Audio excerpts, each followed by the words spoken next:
Trapped in an S-rank dungeon with no supplies and all his allies dead, this guy simply decides to accept the end and jump. But at the exact moment of death, a system appears saying he has successfully died 100 times and has now unlocked resurrection. And the more he seeks his own death, the more rewards he gets.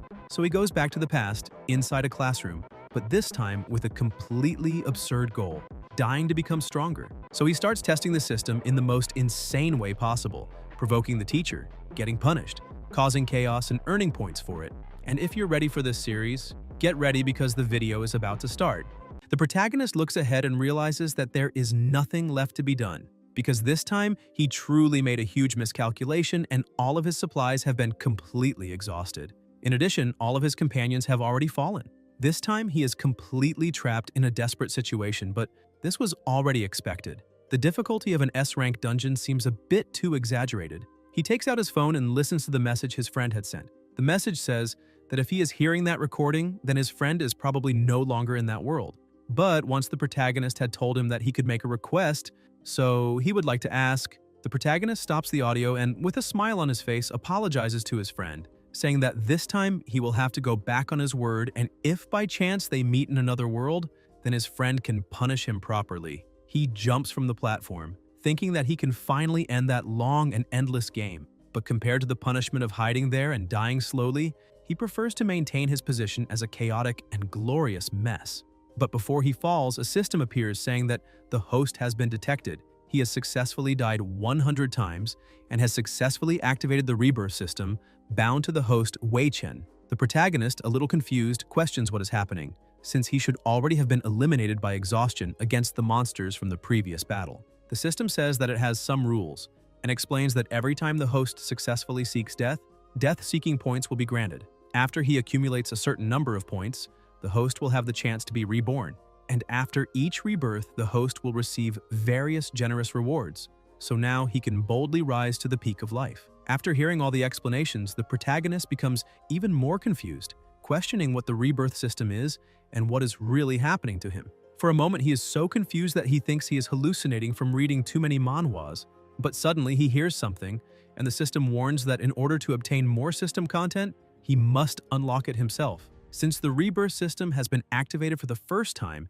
the host will be transported to a point in the past. But the protagonist panics because he did not want that and emphasizes that this is not right because he should have already been eliminated from that damned endless game. Suddenly, he is teleported and appears sitting on a chair. He still had many questions to ask, but now it was too late.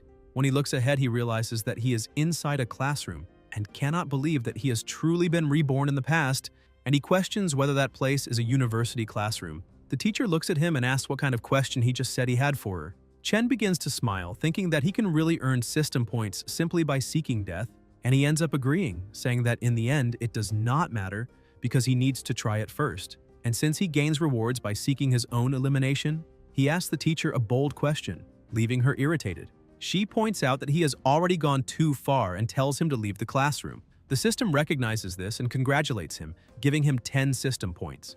That makes him understand that the rebirth system really exists. And when he looks at the date on his phone, he realizes that he has returned to April 13th, which means that the data collapse incident is about to begin. Outside, he continues looking at his phone, saying that he has just been reborn and wondering if he really cannot have at least a moment to breathe peacefully. On that day, exactly at noon, a strange catastrophe descended upon Earth. Countless humans were suddenly and inexplicably sucked into another dimension. The bodies of some people suddenly began to be digitized, and those humans pulled to another place were forced to go through various adventures and games. Those who passed the games received many rewards, such as weapons and items, some even receiving powerful abilities.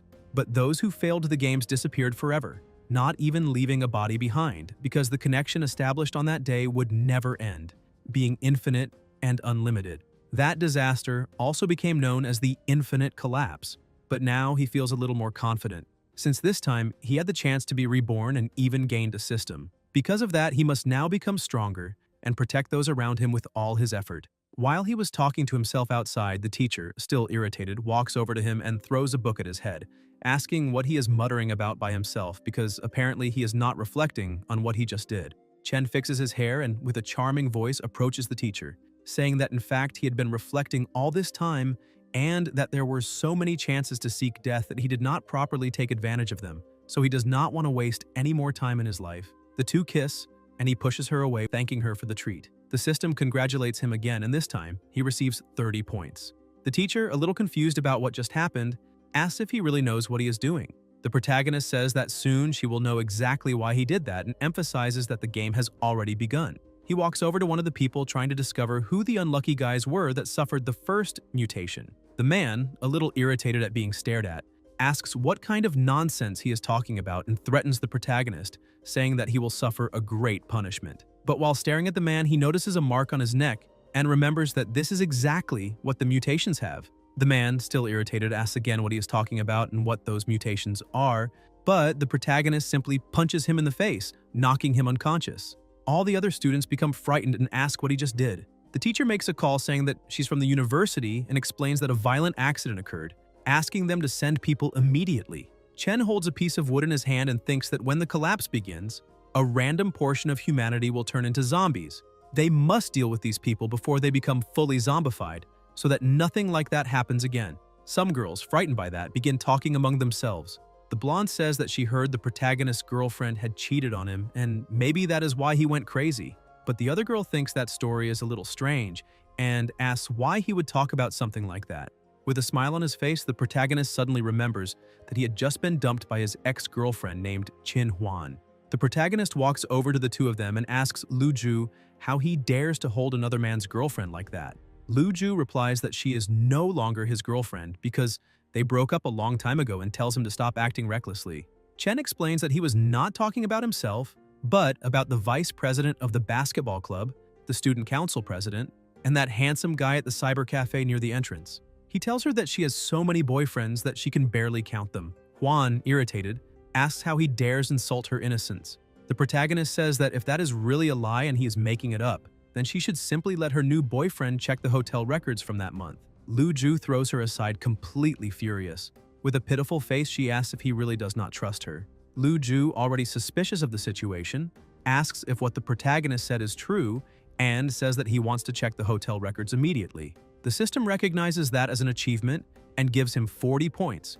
And when the points reach 100, an opportunity for rebirth will be activated, and after that, when the host is eliminated, he will receive certain rewards. Chen thinks that apparently the more severely someone seeks death, and the more others hate him, the more points he earns.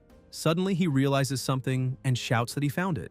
Meanwhile, Huan and Lu Ju were arguing, and she admits that she went to the hotel with other men but begs for her life. The two are frightened, but the protagonist walks right past them and strikes a female student behind them, eliminating her. He apologizes to her and asks her to rest in peace, but if he had not eliminated her there, more people would suffer. He looks at the rest of the students because he remembers that there were 3 mutated people there, and now he still needs to find the last one.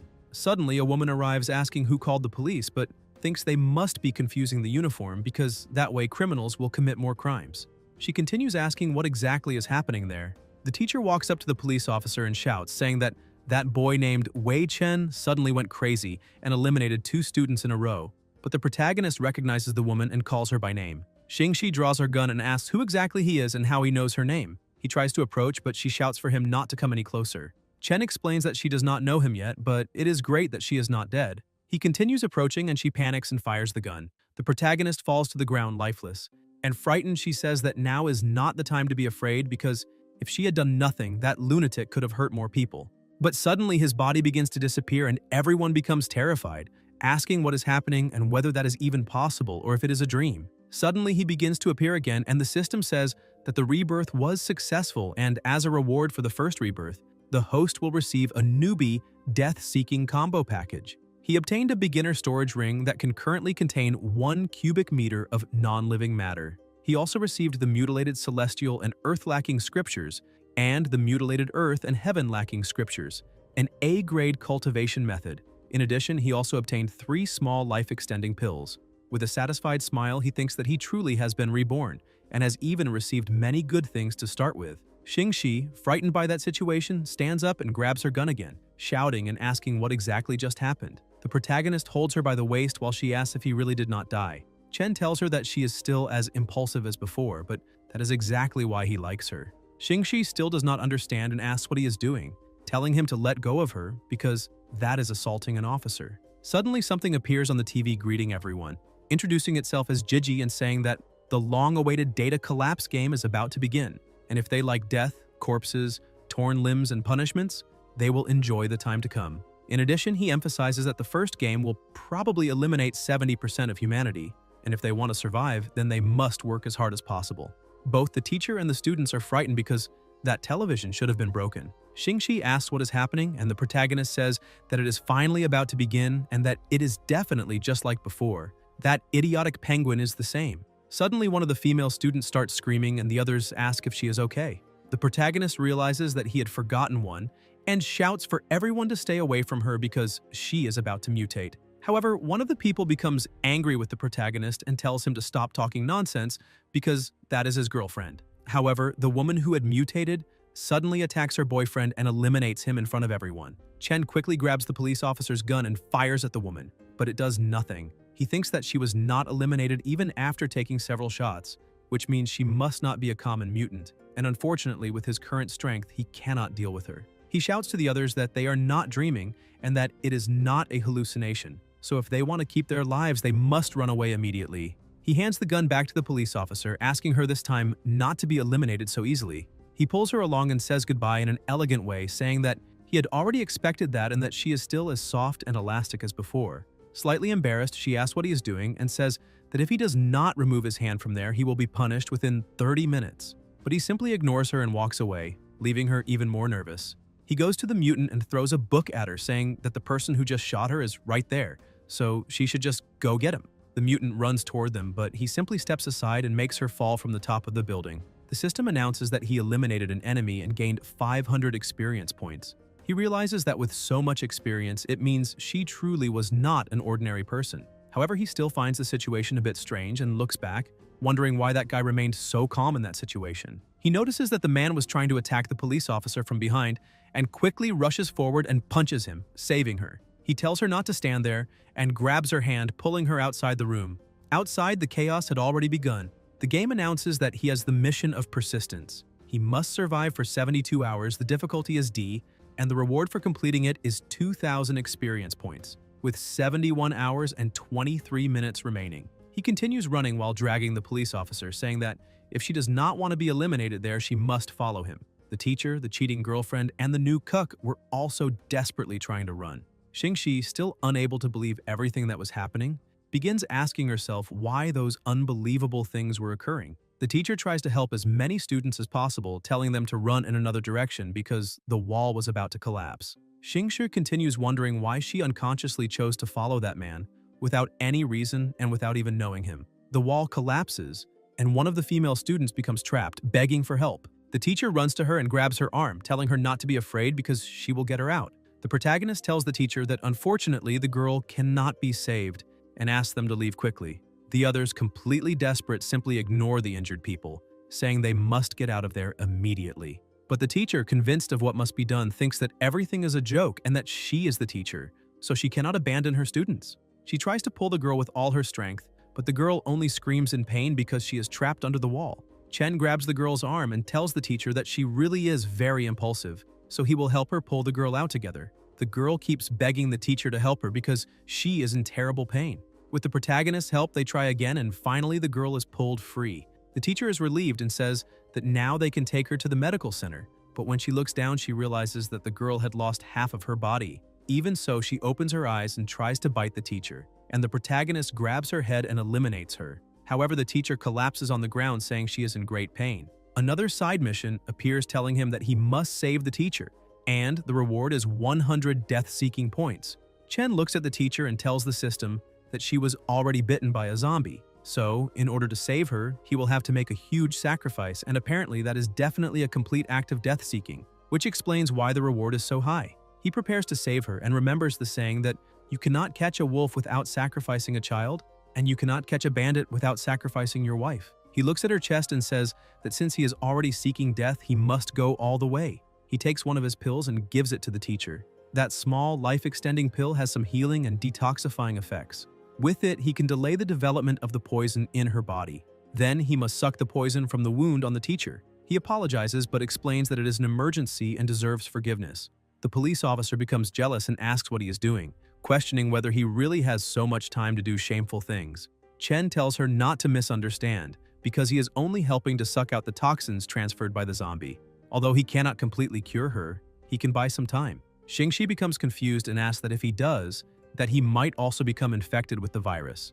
But the protagonist says that is not true, and explains that the zombie virus only spreads through wounds, so even if he swallows the poison, there will be no problem as long as there are no wounds in his mouth, such as canker sores.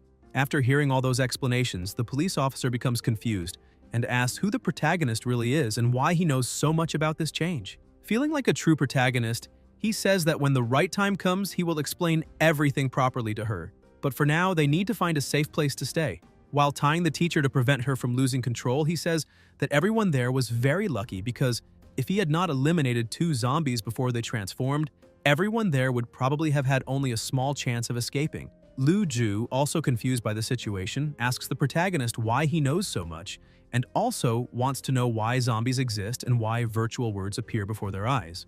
The others, also curious, ask what instance search means exactly, besides not understanding the experience points and wondering whether they are inside a video game. A somewhat larger man raises his hand saying that he already knows everything. He explains that he has read many infinite flow novels and that as long as they eliminate monsters and complete missions, they will become powerful experts. With a smile on his face, the protagonist tells him that he advises him not to think like that because the current situation is not exactly like the infinite flow novels he read. The others become irritated and ask why the protagonist is showing off so much. Chen emphasizes that this is not a game and that they only have one life. At the moment, they are just a group of novices without upgrades and without combat power. So it is better to simply cling to life and try to keep it.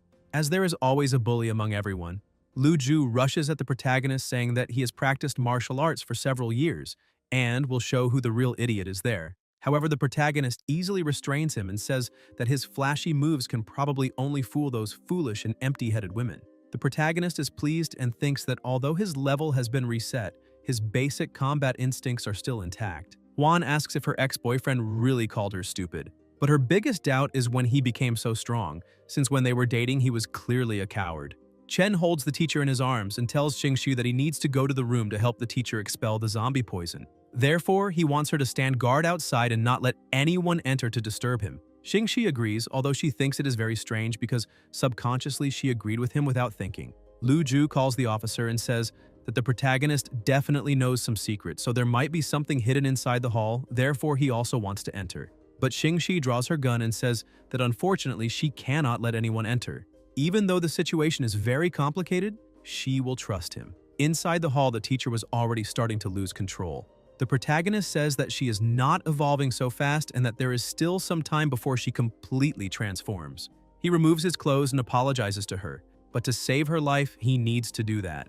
The mutilated celestial and earth-lacking scripture is a very peculiar cultivation method. Although its effects are powerful, it cannot be cultivated through normal methods. The effect is that every level increase grants the practitioner a new ability. The cultivation method cannot be cultivated independently. Practitioners gain cultivation experience by enduring damage and pain. The stronger the intensity, the greater the experience gained. Self-harm or friendly fire cannot increase experience. In short, it is a cultivation method for masochists who love pain. So, he offers his body to the teacher and only the sounds can be heard outside. Xingxi again feels a little jealous and asks what he is doing in there. As the protagonist feels pain, the system notifies that the experience of the mutilated celestial has increased. However, he is being bitten so many times that he realizes that if he does not level up quickly, he will end up turning into a zombie. But he does not want to waste the chance of rebirth so easily. Suddenly, he realizes that he leveled up. The system says that he reached level 1 and obtained the ability Invincible Bloodline. His blood produces healing and antitoxin effects, greatly increasing self-healing ability and resistance to most toxins. Because of that, the teacher who is biting him is affected by the healing and begins to return to normal. He thinks that this was expected. The teacher ingested his blood and the Invincible Bloodline is also working inside her body. He collapses on the floor saying that unfortunately, he cannot continue because he spent too much energy and needs to rest. Now that the teacher is fine, he can relax a little. However, the teacher begins acting a little strange and says that that is still not enough and that she wants more. The protagonist tries to stop her saying that she cannot go down that path, but she continues trying. The system warns that consuming the invincible bloodline may lead to unpredictable consequences, so it must be used carefully. He complains that this kind of warning should have been given before he used the ability. Sometime later, the system announces that the mission was completed. He managed to save the teacher and received his 100 reward points. While the teacher rested after a long period of effort, the protagonist was depressed, thinking that his innocence had been corrupted. Outside, Lu Ju continued causing trouble, accusing the protagonist and saying that an hour had already passed and any poison should have disappeared by now. And there is probably a secret room inside and that coward escaped alone. The others also begin to suspect, saying that they were probably doing something shady inside, or maybe there are hidden supplies there. Xingshi was beginning to worry, wondering what he was doing because things outside were starting to get out of control and could not be suppressed for long. Lu Ju touches an iron bar and grabs it in his hand, telling all the students to enter together because he does not believe that the officer would shoot them. Suddenly, something begins banging on the door and everyone becomes frightened. An extremely strong zombie breaks the door down. That is the sports teacher, a level D zombie. A sports teacher infected with the zombie virus, full of resentment toward the teachers of basic subjects who constantly took over his classes. His hobbies include eating raw eggs and admiring girls. He shouts for everyone to come to class but stares directly at the girls. Xingshi tries to stop him, but her shots have no effect, and she shouts that they have a big problem. Suddenly, the protagonist strikes the monster and throws it far away, apologizing for the delay and saying he made her wait too long. Seeing him shirtless and overflowing with confidence, she's momentarily fascinated, but the feeling quickly disappears. She tells him to wait and angrily asks what happened to all those bite marks on his back, and again questions what they did inside that room. The protagonist explains that it was just a normal detoxification process and asks if she wants him to detoxify her too if she gets bitten. She replies that there is no chance of that happening. The system recognizes that as death-seeking and rewards him with 40 points. The zombies that entered along with the sports teacher begin attacking everyone, who panic and beg for help. Chen grabs the officer's gun, saying that it is an emergency and he needs help. She shouts for him to wait because the gun had no bullets. He grabs her again and she, embarrassed, asks what he is doing. The protagonist pulls out the spare ammunition and says that he already knew she kept it there. The system rewards him with another 50 points. Xingshi, still embarrassed, asks how that man knows so much about her without even knowing her. The sports teacher begins to stand up and shouts for everyone to do sit-ups. He grabs Huan, who begs for help while her clothes are torn. Lu Ju, terrified, simply runs away, saying there is nothing he can do. The teacher continues trying to grab the girl, but Chen rescues her and puts the gun in the monster's mouth, saying he has something very good for him to put in his mouth. After eliminating the sports teacher, the protagonist gains 800 experience points and rises to level 2. He thinks that leveling up can improve physical qualities, so one of the most important things at that moment is to level up as quickly as possible. To do that, he hunts down all the zombies inside, gaining a total of 400 points. In addition, the system gives him another 50 points for death-seeking. After eliminating all the monsters inside, he says that his showtime has come to an end. Everyone is impressed. Juan says that even if the protagonist is handsome, she still wants to punch him. He notices a book floating in the air but finds it a little strange and wonders whether monsters can really drop skill books. As soon as he picks it up, he realizes that it is a D-grade book called Sure Shot. Its effect can only be used with firearms and fires a surprisingly powerful shot that hits the enemy's head. But if it hits other parts of the body, it only causes normal damage. He thinks that is a pity because it is not suitable for him, and he gives it to Xingshi, telling her that it is for her and she only needs to click to confirm in order to use it. Another side mission appears saying that he must save his classmates, and the reward after the instance will be 30 points for each surviving classmate. Xingshi looks at the book asking what it is, but the protagonist is happy because he obtained another troublesome mission. Originally, he only needed to find a small amount of suffering, but now he needs to help everyone survive. He says that he will go out to search for food and water for everyone and ask them to stay there and reinforce the gate, because there should not be any other monster capable of invading that place again. Lu Ju approaches him and the protagonist asks if he has any opinion, but Lu Ju says it is nothing because he never imagined that he would be so incredible. So he sincerely asks the protagonist not to take seriously anything he might have said in the past to offend him. Chen thinks that Lu Ju knows very well how to play with the wind, so he must be a little careful with him. He says that at a critical moment like that, everyone should work together, so he needs to forget the past. In addition, he points out that the teacher is still recovering, so none of them should disturb her in any way, and he asks them not to make noise because he is going out to find some supplies and will return as quickly as possible. Xingxi steps in front of him, saying that she wants to go too, because as a police officer who serves her people, she cannot let the protagonist risk his life alone. He gains another 40 points and remembers his past life, because she did the same thing back then. He hugs her and asks if she is falling in love with him. Embarrassed by the situation, she asks if he is really looking for death, and questions whether he truly thinks she does not have the courage to shoot him. But the protagonist says that if she is not afraid of attracting more monsters, she can go ahead and shoot and make noise. She simply goes quiet, saying that he is far too audacious. Lu Ju takes advantage of the calmer situation and goes to his girlfriend, saying that unfortunately he was a little slow to react earlier, but since she must be very scared, she can run straight into his arms. Juan slaps him across the face and ends the relationship right there. Outside the gym, the zombies had already completely taken over the area, and when the two of them look ahead, they see some zombies devouring a corpse. Xingxi grabs the protagonist's shirt and he asks if she's scared. Frightened by the situation, she asks if he's not scared at all, because the current situation is like a horror movie. Chen explains that unfortunately this is only the beginning of the nightmare, and even more terrifying things are still to come. He takes her hand and kisses it, saying that this time he will definitely do the impossible to protect her. Inside a cafeteria, some zombies were there grabbing food. Chen and Xingxi were trying to pass unnoticed, but he sees something that looks far too perfect and ends up touching it. The system interprets that as seeking death and gives him 50 points. Startled, she makes a bit of noise and the zombies look toward the sound. The protagonist covers her mouth, saying that she almost got them both caught. However, she asks him who gave him permission to touch anything. Chen tries to smooth things over by saying that she's still far too unprepared, because he was only trying to test her ability to react in sudden situations. But if she wants, he can put an end to things right there, and he apologizes. She tells him to stop being so dramatic. Sometime later, they manage to slip past all of them without being noticed until they reach a supermarket. He points out that there should not be any zombies there, but she's surprised to see that there is a supermarket in that place.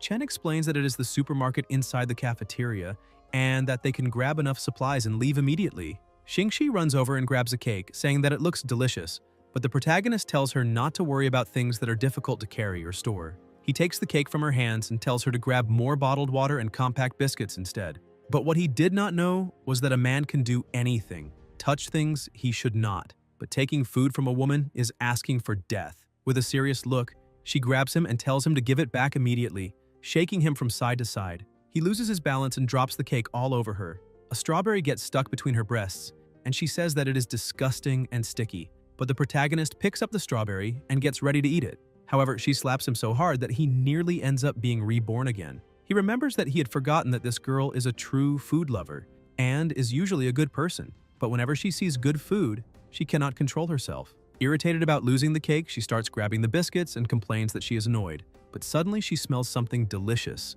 and realizes it is coming from behind a door. She walks over to see what it is and notices that behind the supermarket is the cafeteria kitchen. She realizes that the smell is coming from a cauldron, and as the scent grows stronger, she notices that it is meat, though she has never smelled anything like it before. Just as she is about to open it, the protagonist walks into the room and tells her not to do it, but it is already too late.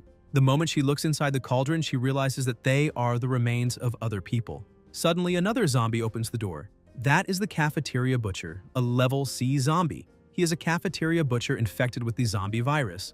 Slaughtering animals can no longer satisfy his desires, and his craving for human flesh has driven him insane. The butcher tries to attack, but the protagonist moves quickly to save his companion. He tells her to get up quickly, but he is grabbed by the legs and thrown into the pot. He complains that the place is too hot, but the butcher covers the pot and raises the fire even higher. Xingxi panics, asking how he could give up his life to protect her. But suddenly the protagonist appears behind her, and the system says that he lost 200 points for courting death and that the resurrection was successful. Because of that, he receives a resurrection reward, and the host has obtained the special skill Zombie Taming Art Level 1. The skill allows him to control corpses or undead creatures through physical contact. The higher the skill level, the more creatures he can control at the same time. He says that she is crying a little too early, and even without understanding, she asks if he really was reborn. But the protagonist charges at his opponent, saying that he will explain everything later, because right now he needs to deal with that guy. As soon as he activates the skill to try to control the butcher, the system warns that the estimated taming time is 30 seconds, and that if he moves away from the target before that time ends, the skill will be cancelled. Xingxi asks how she is supposed to distract that guy, so she needs to think of something. He runs to the zombie's back and grabs him, while telling her that she is very smart, so she will definitely think of something. The zombie struggles with all his might to break free. She begins thinking about what she should do and remembers that the monster's description said that he was interested in human flesh. So if that is what attracts him, she needs to show a little more. She loosens her clothes a little and starts jumping, telling the zombie that there is fresh meat over there. Both the protagonist and the zombie stare at those wonderful things, and soon the zombie starts walking toward her, saying that he needs to get them. Frightened, she closes her eyes, but the protagonist calls out to her, asking her to admire how incredible he is. Impressed, she asks if he really was able to control that thing. The system confirms that the butcher has been successfully tamed, and because of that, the protagonist gains 1,000 experience points, raising his level to 3. To show off his control, he snaps his fingers and tells the butcher to strike a nice pose for the police officer. But she finds it disgusting and he gets upset. She walks over to him and asks what is going on, why he can revive, and why he can control that guy.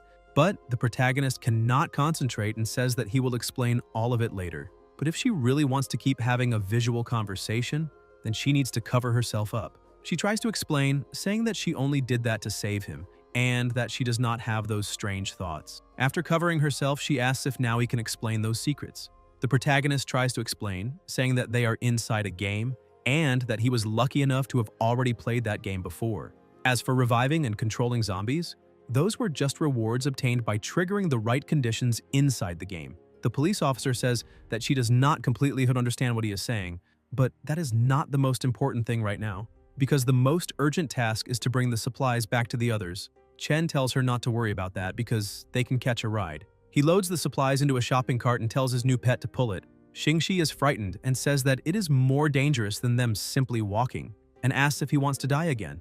But by challenging death once again, he earns 50 experience points. He looks back and she notices, asking what he is looking at, but he simply smiles and says that in youth, one must protect death a little, and he points out that she should not move because they are about to take a fast turn. They manage to get out of that place. Outside, he thanks the butcher because if it were not for him, he would have wasted a lot of time. The butcher, to thank his master, extends his hand with a knife, and the protagonist asks if that is really for him. It is a level C boning knife that has the effect of increasing damage to flesh by 10%. It is the butcher's precious boning knife, which cuts meat as if it were mud. The protagonist thanks him, saying that he will make good use of it. The two say goodbye, and the protagonist tells the butcher to remember to eat on time and eat more zombies and fewer humans. Xingxi starts dragging him inside, saying that he is being too disgusting and that it is time to stop that.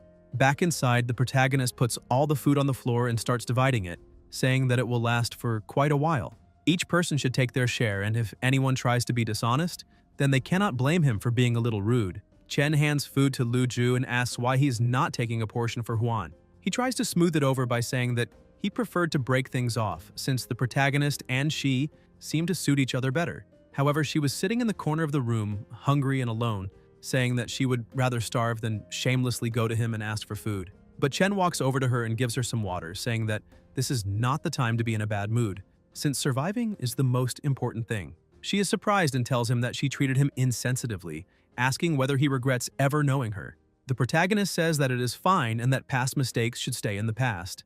In addition, he points out that right now, he already has someone more important in his life. Huan is shocked to hear those words, especially the part about him having someone more important. As he was walking back, Xingxi walks up to him angrily and asks where he went again to relax. He laughs and says that he just went to the bathroom. Seeing that scene, Huan refuses to believe that he has really given up on her. And during the night, while they sleep, Xingxi rolls over and slaps him across the face.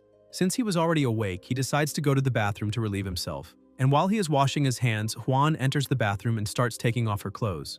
Surprised by that behavior, he asks what she is doing there, but she simply approaches and asks if she is not beautiful. Chen points out that if she were not so beautiful, he would not have gone through so much trouble trying to stay by her side. Huan starts looking at him and says that it is true that she always liked him. However, he used to be a useless person who basically did nothing, and she always liked strong men, exactly the way he is now. The protagonist realizes that the situation is very dangerous, and that because of that, she is trying to please him so that he will protect her. And if that is the case, he will not hold back. He grabs her by the arm and shoves her against the wall, tying her hands with tape. She braces herself and says that it is the first time he has tried that kind of game, but she wants him to be gentle. With a smile on his face, the protagonist grabs more tape and says that he will indeed be very gentle, covering her mouth. Because of that, he gains 30 system points. He points out that now she can stay there and play by herself, and that when he wakes up tomorrow morning, he might remember to go there and rescue her. But if he forgets, then she will have to start praying for herself. She becomes desperate and he leans close to her, saying that she is beautiful, but that the teacher and the police officer are far more attractive, and asks if she really thinks she is such a valuable commodity. Because of that, he gains another 40 points. He notices that she has become even more frightened, but tells her not to be afraid because the zombies cannot get in there. But suddenly, the teacher appears at the bathroom entrance and leaps to grab the protagonist. He thinks that although the bloodline prevented the teacher from turning into a zombie, her mind seems to have been affected by the virus. She keeps trying, and he thinks that with his new zombie taming ability, he might be able to control her. However, she is far too strong and there is no way he can suppress her. But as soon as she bites him and starts drinking his blood, he notices that she begins to calm down, which shows that she is simply addicted to his blood. He decides to let it continue, since in that way she stays still, and his hope is that he can tame her before his blood runs out. Over time, the system says that he has successfully tamed her and gained 1,200 experience points, rising to level 4. But that cost him basically all of his blood and left him with almost no energy. The next day, early in the morning, Xingxi wakes up happily, saying that she finally had a good rest. On the other hand, the protagonist looked like he was practically dead. The police officer looks at him and notices that the teacher is lying beside him, and she gets angry with the gun in her hand, wondering if he has turned into a zombie. Chen asks her to wait, saying that he will recover. Xingxi asks what happened to the teacher. The protagonist explains that now she is still a little aggressive. Her name is Ouyang Shi, a level 5 half-zombie race, with the abilities Zombie Claw Return and Devour. The protagonist points out that for now he can only use zombie taming art to control her, since her body has been strengthened by the virus, and she can become a very important help in the future. In addition, he notices that her clothes are already basically falling apart, so he needs to use his points to buy new clothes for her. He chooses an outfit saying that it is very good, since the stats are decent. That outfit is level D and has the effect of increasing agility by 5%. It is a battlesuit made of special leather. Not only is it durable, but also light and comfortable.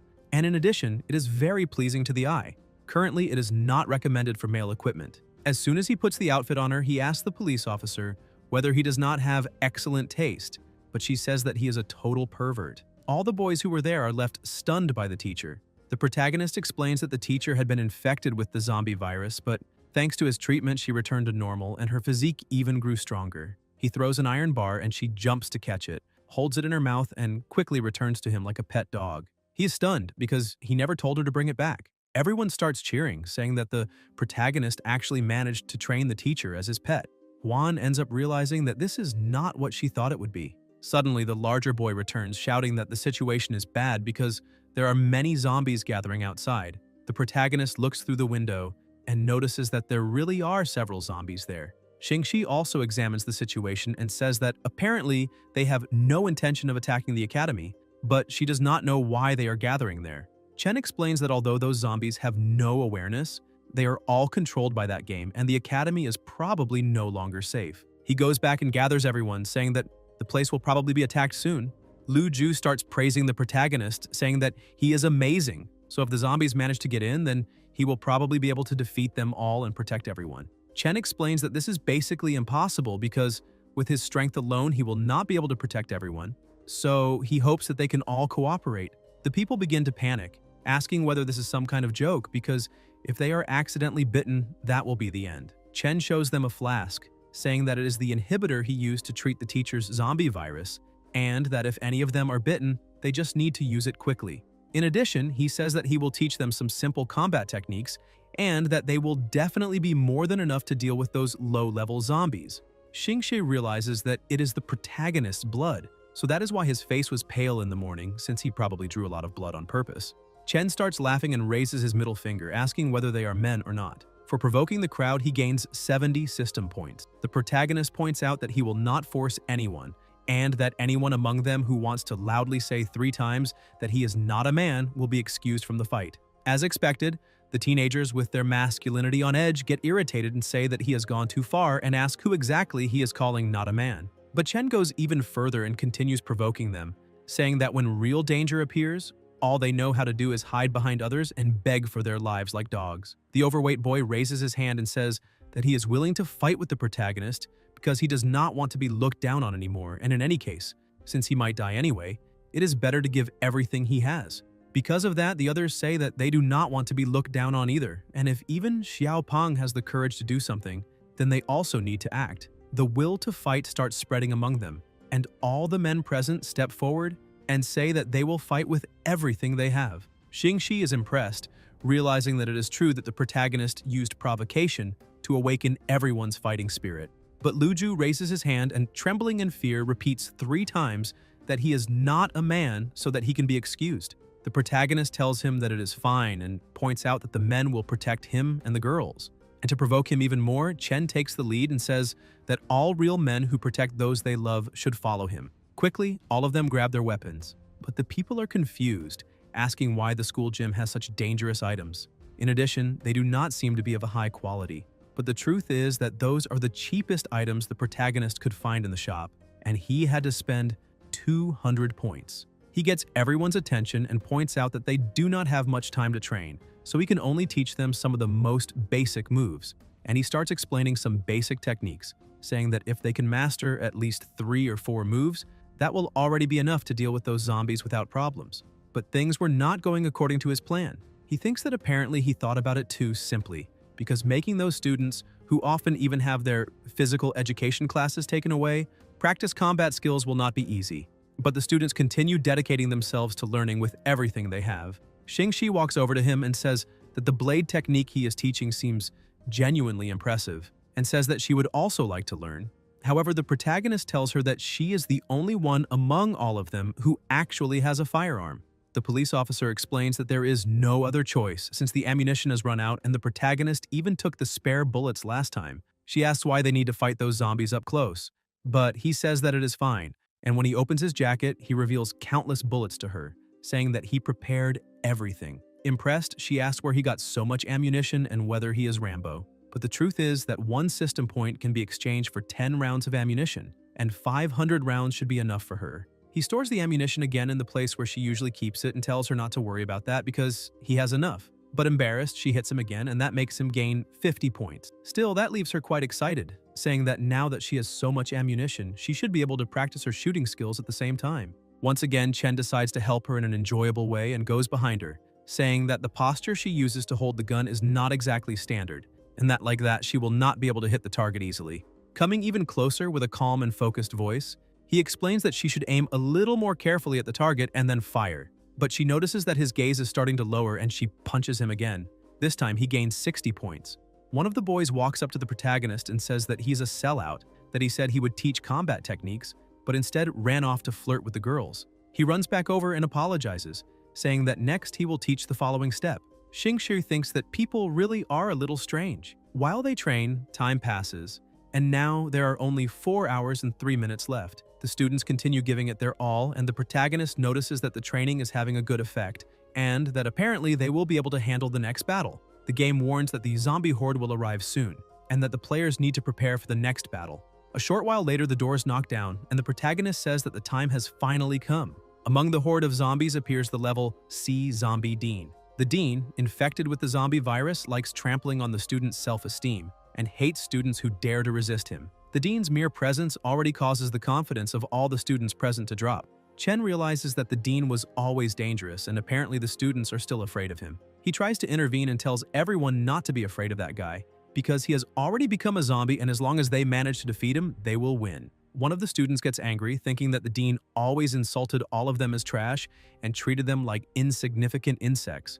And now, it is time to get revenge. He charges recklessly, and the protagonist tries to stop him, but it is too late. The Dean counters with a single blow and throws him against the wall. The young man begins asking how the Dean can be so strong. The Dean's ability is to insult students, causing their self-esteem to drop, and as a result, their will to keep fighting weakens. Thanks to the insults, all the students begin to collapse mentally, but Yang decides to take action and lands a direct blow on the Dean, standing in front of the students and shouting that he has no right to talk to them like that. She starts coughing, and the protagonist is surprised, asking whether she managed to recover her consciousness. Embarrassed by the situation, she asks what is happening there and why she is wearing those clothes. The Dean recovers and says that since she is actually trying to resist him, she needs to be eliminated. He tries to attack her, but the protagonist blocks him. At the same time, he questions why there is a level C enemy in the starting dungeon, since with their current strength, they will not be able to deal with that. The only option is to use his secret weapon. He shouts to the teacher that her body has been strengthened, so they need to fight together, but she looks confused and asks what he is talking about because she has no idea how to fight. Chen realizes that although she recovered her consciousness, that made her lose her battle instincts. While that is happening, the police officer fires, landing a sure shot on the dean, but that shot is not enough to stop him. The dean tries to attack the teacher, but the protagonist jumps in front of her and blocks the attack. Chen realizes that the dean's strength is tremendous, so they need to make the teacher enter the zombie state again. He shoves her against the wall and starts insulting her, trying to make her lose control, and because of that, he gains 60 system points. He notices that she is starting to come back and thinks that, due to the mental stimulation, her body has started transforming again. He keeps provoking her, saying that she's not exactly young, but loves wearing cartoon print underwear, and that the most ridiculous part is that she is still single to this day, and even on Valentine's Day, the most she can do is secretly hide inside her house. That infuriates her, and the dean rips the knife from his arm, drawing her attention. All the anger she was feeling is directed at him, and she charges forward saying that she will kill him right there and now. Chen gets excited, saying that now they can win, but she tries to attack him too. He defends himself and apologizes for insulting her like that. However, first they need to get rid of the enemy and then settle things with each other. Xingxi says that he said many things that he should never have said to a woman, so it is normal that she is angry. For a moment, they manage to dominate the fight, and the protagonist notices that they are beginning to gain the upper hand. But suddenly the dean calls in reinforcements, and the protagonist is surprised because he had forgotten that there were others there. But now, all the students were already feeling depressed because of the dean. Irritated by that, he starts shouting, calling them scoundrels and saying that they are like that only because they were scolded by an idiot, asking whether they really intend to stay on the ground forever so that others can step on them. He points out that the teacher is giving everything she has to protect her students, but some of the students are already too depressed, saying that they are too worthless to survive and that they all deserve to die together. Chen gets ready to use his secret weapon, saying that there is no other choice, so he will need to use that move to awaken their fighting spirit. He holds up the teacher's underwear and says that it will be the prize for the student who eliminates the most enemies. The boys immediately become excited again, which means that the teacher is currently without the lower part. The students say that fighting for their lives was not worth it, but since the reward is extremely valuable, they need to do it for the teacher. The students begin fighting like true warriors, easily eliminating all the zombies that approach. Xingxi asks whether all the students in that class are idiots, but the protagonist keeps encouraging his soldiers, saying that the officer will also give hers as a present. But she tells him not to use her underwear as motivation for the others. But the truth is that her underwear was not for the others, but so that he himself could give it his all. The teacher manages to land a direct blow on the dean, and the protagonist realizes that it is an excellent opportunity and attacks with everything he has. As a result, he manages to eliminate the dean and gains 2,000 experience points, raising his level to 6. He says that it is time to stop fighting, and his ring appears as he stores his sword, saying that they have finally defeated the boss of that instance. The game says that the mission has been completed. They survived 72 hours and the reward is 2,000 experience points. The students' levels begin to rise and they say that they can feel their strength increasing. The idiotic penguin appears, congratulating everyone. He points out that compared to other cases, their survival rate is surprisingly high. However, they should not get too excited, since this is only the beginning of the game. One of the students says that he is going to make Roast Penguin and tries to attack him, saying that it was thanks to him that everyone is trapped in that mess. However, the young man's blow passes right through the penguin. Gigi explains that everyone should continue using their strength to entertain him. In addition, he points out that he is someone from a dimension superior to everyone there, and that if they want to remain attached to life, they need to do what is necessary. Because of that, the next test will begin soon, so they need to take advantage of this temporary period of safety because he is not a demon.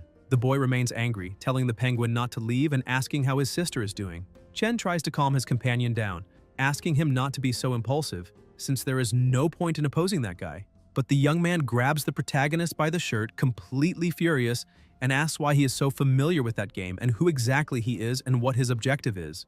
Because of that, the other students also start having doubts, saying that the protagonist really does know a lot and maybe has some hidden motive. Chen starts smiling and takes advantage of that opportunity, pointing out that that world is full of things they cannot understand, just like inside the game. The boy is shocked, and the protagonist grabs his arm and says out loud that he has already been through similar situations in the past. And if it were not for him saving everyone, teaching them how to fight, and giving everything he had to protect them, they would have already become zombies. And even after all that, this is how they repay their savior. The boy from before, even while trembling, takes a deep breath and apologizes, saying that he was being too impulsive, but the truth is that he is very worried about his own sister. The protagonist answers harshly, saying that unfortunately, his family and friends may not have been as lucky as he was, and that it is highly possible that they are already dead or have become part of the zombie army. For angering the people, he gains 70 system points, but the others begin saying that he is going too far, while others cry over their families. Chen continues speaking, saying that at that moment the most important thing is survival. Although that game is dangerous, it is also full of countless possibilities. As long as they survive and keep growing stronger, perhaps they can find a way to save other people. And if they believe in and trust him, the protagonist promises to do everything he can to help them all survive together. Xingxi is completely enchanted by the protagonist's authority and masculinity. She thinks that when he decides to act like a true leader and speak seriously, he becomes a completely different person. But that does not last long. He goes right back to normal and says that the most important thing has arrived. He picks up the underwear, saying that the student who killed the most zombies must have the highest experience points, so he needs to go over there and claim his reward. Yang becomes furious and puts him in an arm lock. The protagonist says that he was wrong and begs to be spared, but at least he gained 50 points before being taken down. Xingxi sees that pathetic scene and takes back everything she said about that guy because he really is a complete idiot. With that, the mission was completed and that area temporarily became a level D safe zone. But that was exactly what the protagonist had already expected. After the completion of the first mission, that area would be turned into a safe zone. The highest level player in that safe zone would automatically be appointed as the manager of the safe zone.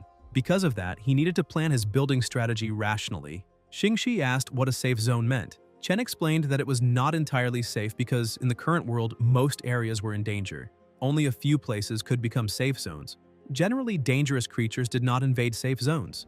That also gave the players in the safe zone a little breathing room. Xiaopeng asked if that meant that as long as they lived at the school, they would be safe. Another student said that maybe it was not that simple because the school's resources were limited, and if they ran out, they would be at a dead end. The protagonist said that he was right, and it was not just that because sometimes the safe zone barrier would fail, leading to monster invasions. If they could not defend it successfully, the safe zone would be destroyed and the players living inside it would lose its protection. The protagonist took out his most powerful weapon, a pocket comb, and told everyone to stay calm because as the handsome, wise, brilliant, and glorious manager of that place, he would definitely lead everyone to build a proper safe zone and protect the safety of all those who live there.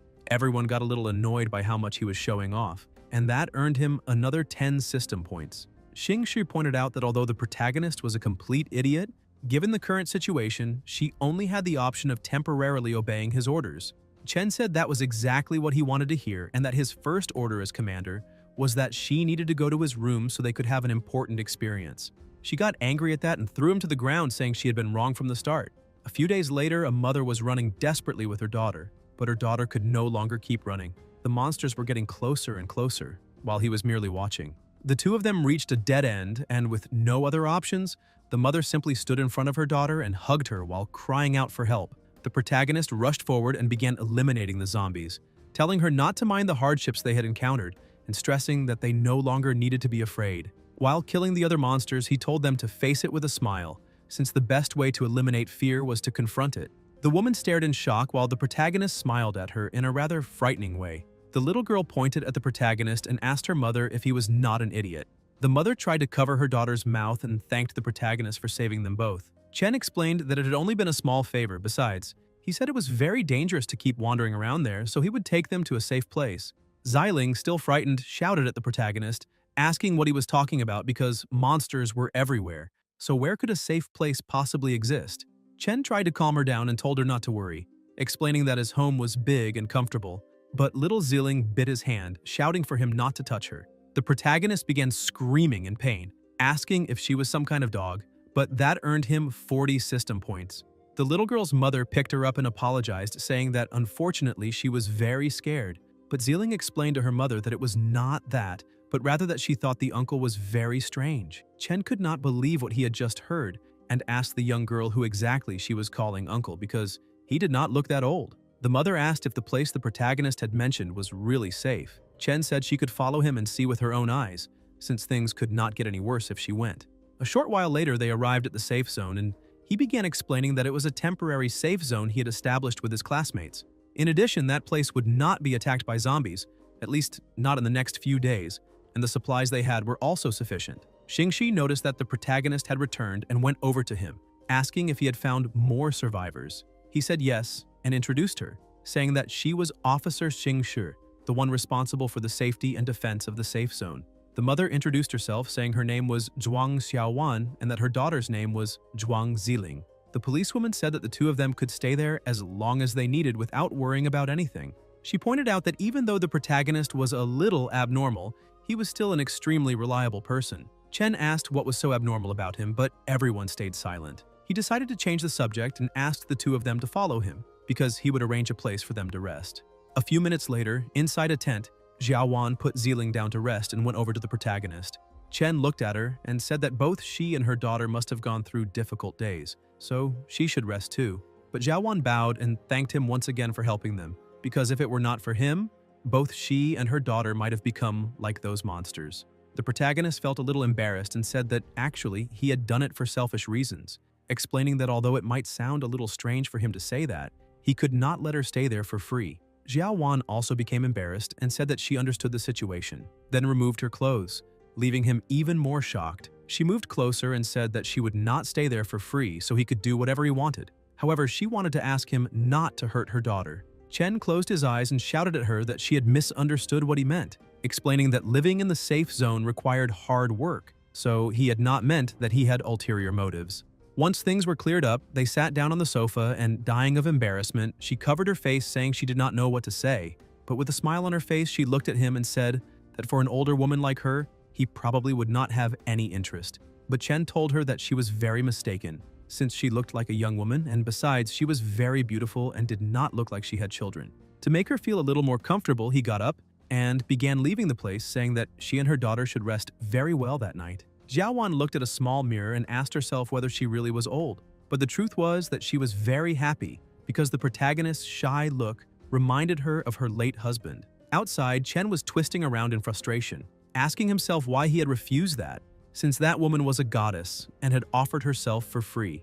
The next day in the school park, the protagonist was analyzing the situation, and the system said that first he needed to spend 100 points to exchange for the basic bathhouse blueprint and then confirm the construction. As soon as he did that, some wood appeared and began transforming, and within minutes, a building appeared in that place. A system notification announced that the basic bathhouse construction had been completed. The basic effect of that place could slightly restore the player's stamina. Xiaowan and her daughter were impressed, and Xingxi could not believe that the protagonist had managed to build a structure completely out of nowhere. He explained that this was a game world, so anything could happen, and besides, the girls should worry about cleanliness because he was using important resources to build all that, so they should be grateful. But Xingxi stared at him and pointed out that she always felt that he had ulterior motives, asking if he was planning to spy while they bathed. But he mocked her, saying that he was not interested in her stir-fried green bean figure, and just by annoying her, he earned another 50 points. Since he had spent 100, he had gotten a 50% discount. She pointed a gun at him, asking who he was calling stir-fried beans, but to save his own life, he changed the subject, saying that he had decided they would have stir-fried beans for dinner that night. Ziling sniffed her own body and pointed out that now that he had mentioned it, she realized that she had not had a proper bath in days. The protagonist ran over to her and held her shoulder, saying that she could use it as much as she wanted.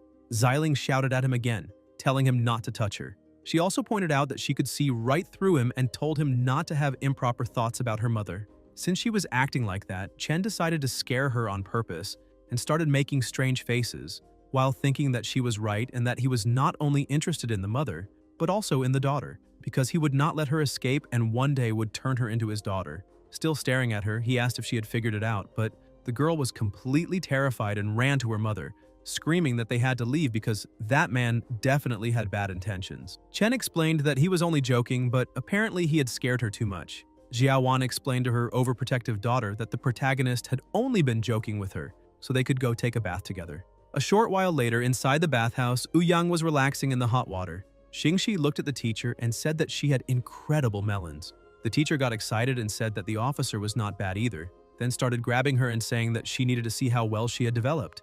Zealing watched with a little envy, and her mother tried to calm her, saying that it was all right because she would keep growing, but she pouted and said that she did not care about that.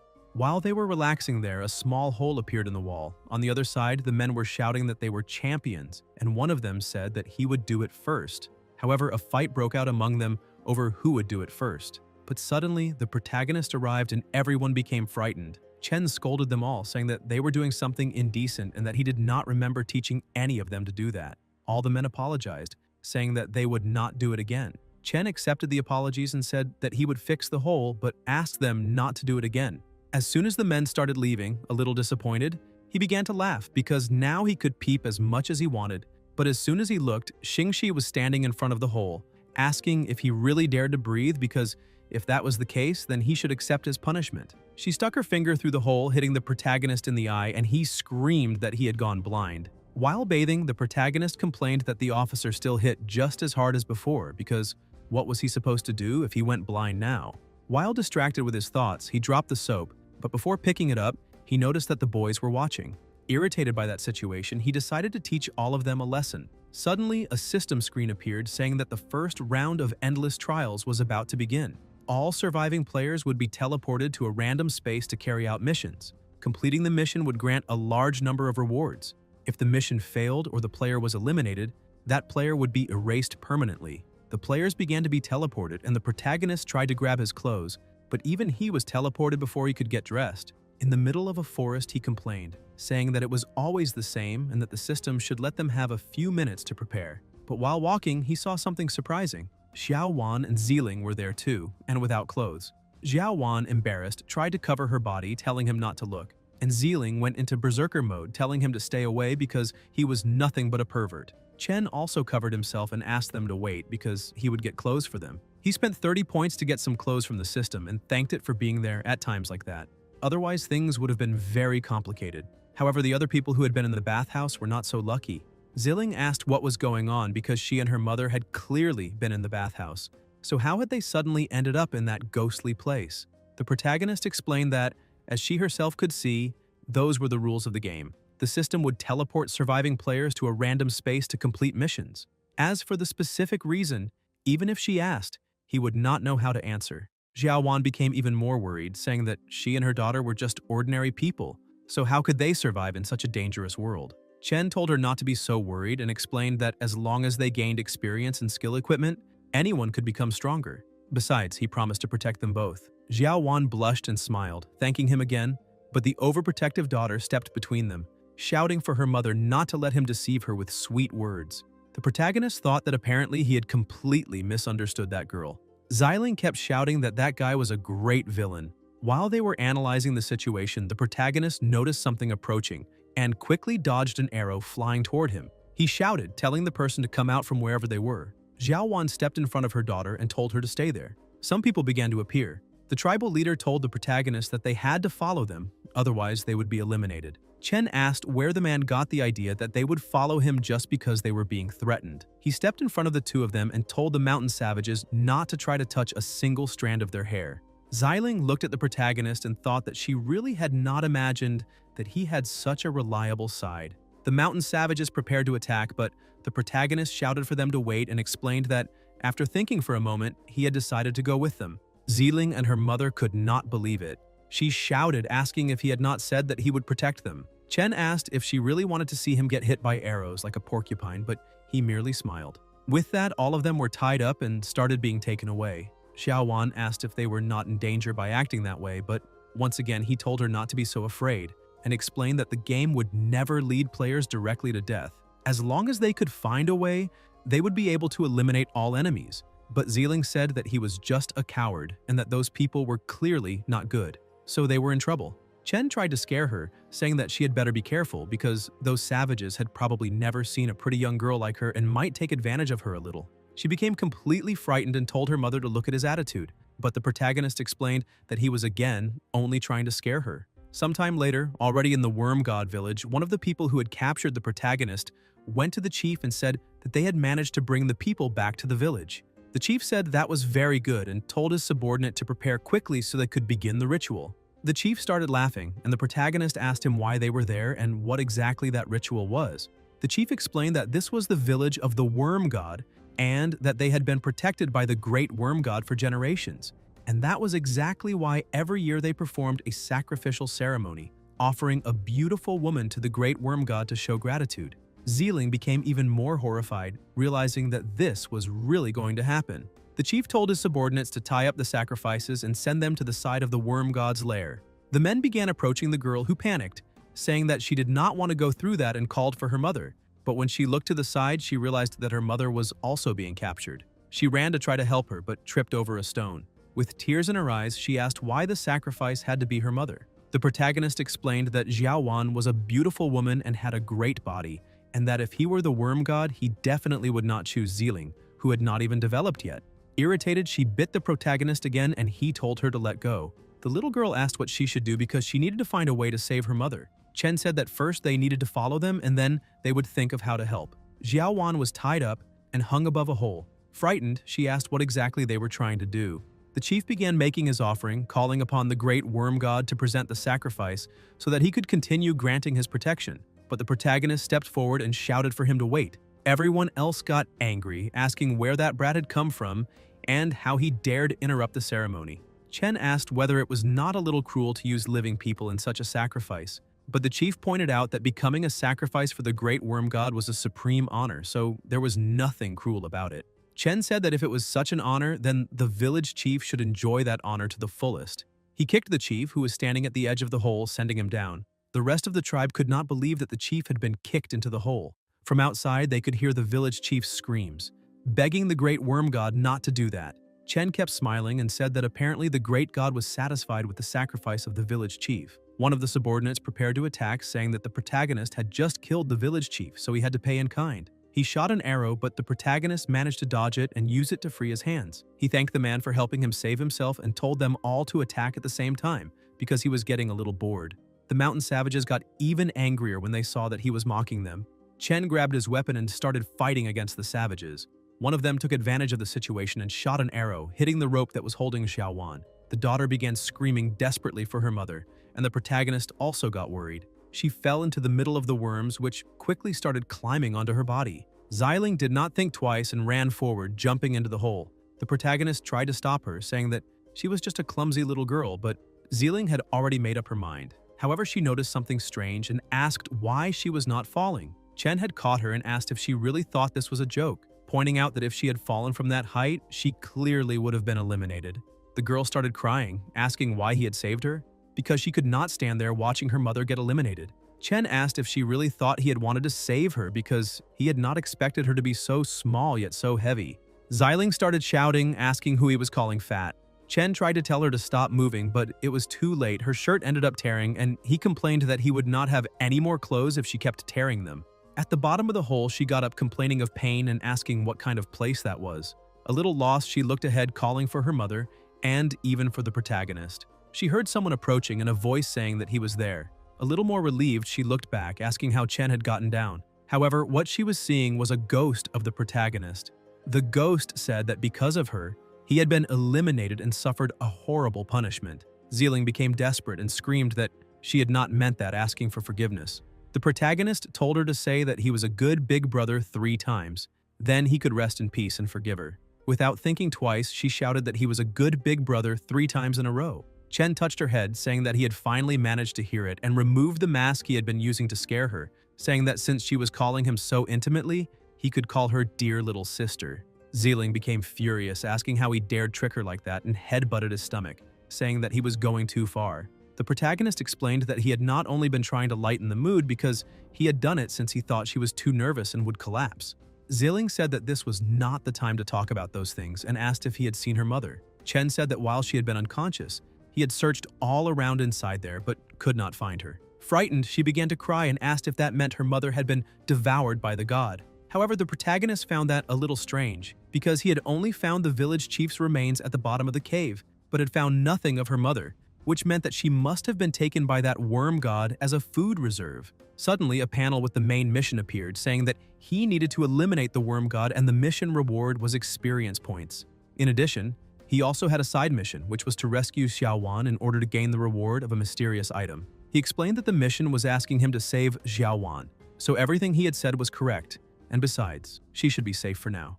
Ziling, anxious to see her mother again, asked the protagonist what they were waiting for because they needed to go immediately. Chen knelt in front of her and held her firmly, saying that she would be safe there so she should hide, because he promised he would save her mother. Moved, she thanked him and ended up agreeing. Chen shouted that this way he would be able to be alone with Xiaowan, imagining that as soon as he managed to rescue her, she would fall in love and ask how she could repay him, so he would suggest giving Ziling a younger brother. She slapped him across the face, saying that she had already known he had ulterior motives. But the protagonist decided to speak seriously. He explained that she was just a little girl, so even if she went along, she would only get in the way.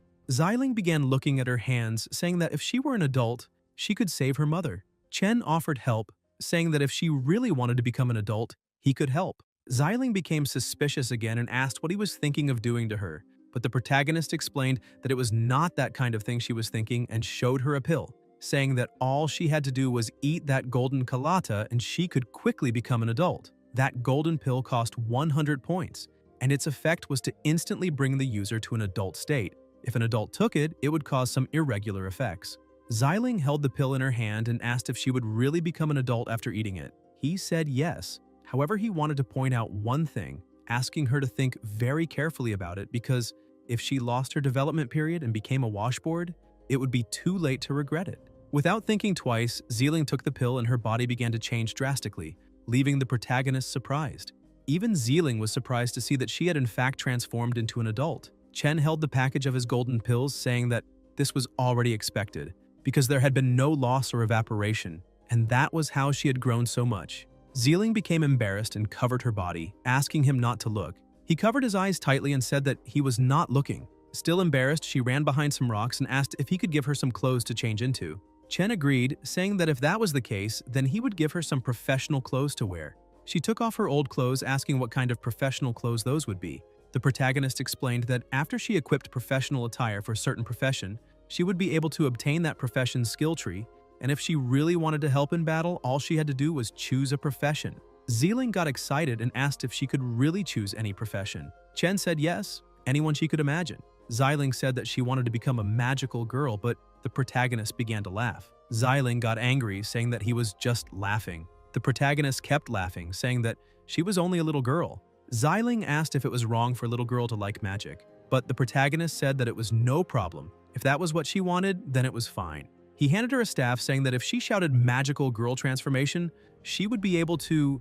That was the impossible goddess magic wand, level D, which cost 300 points.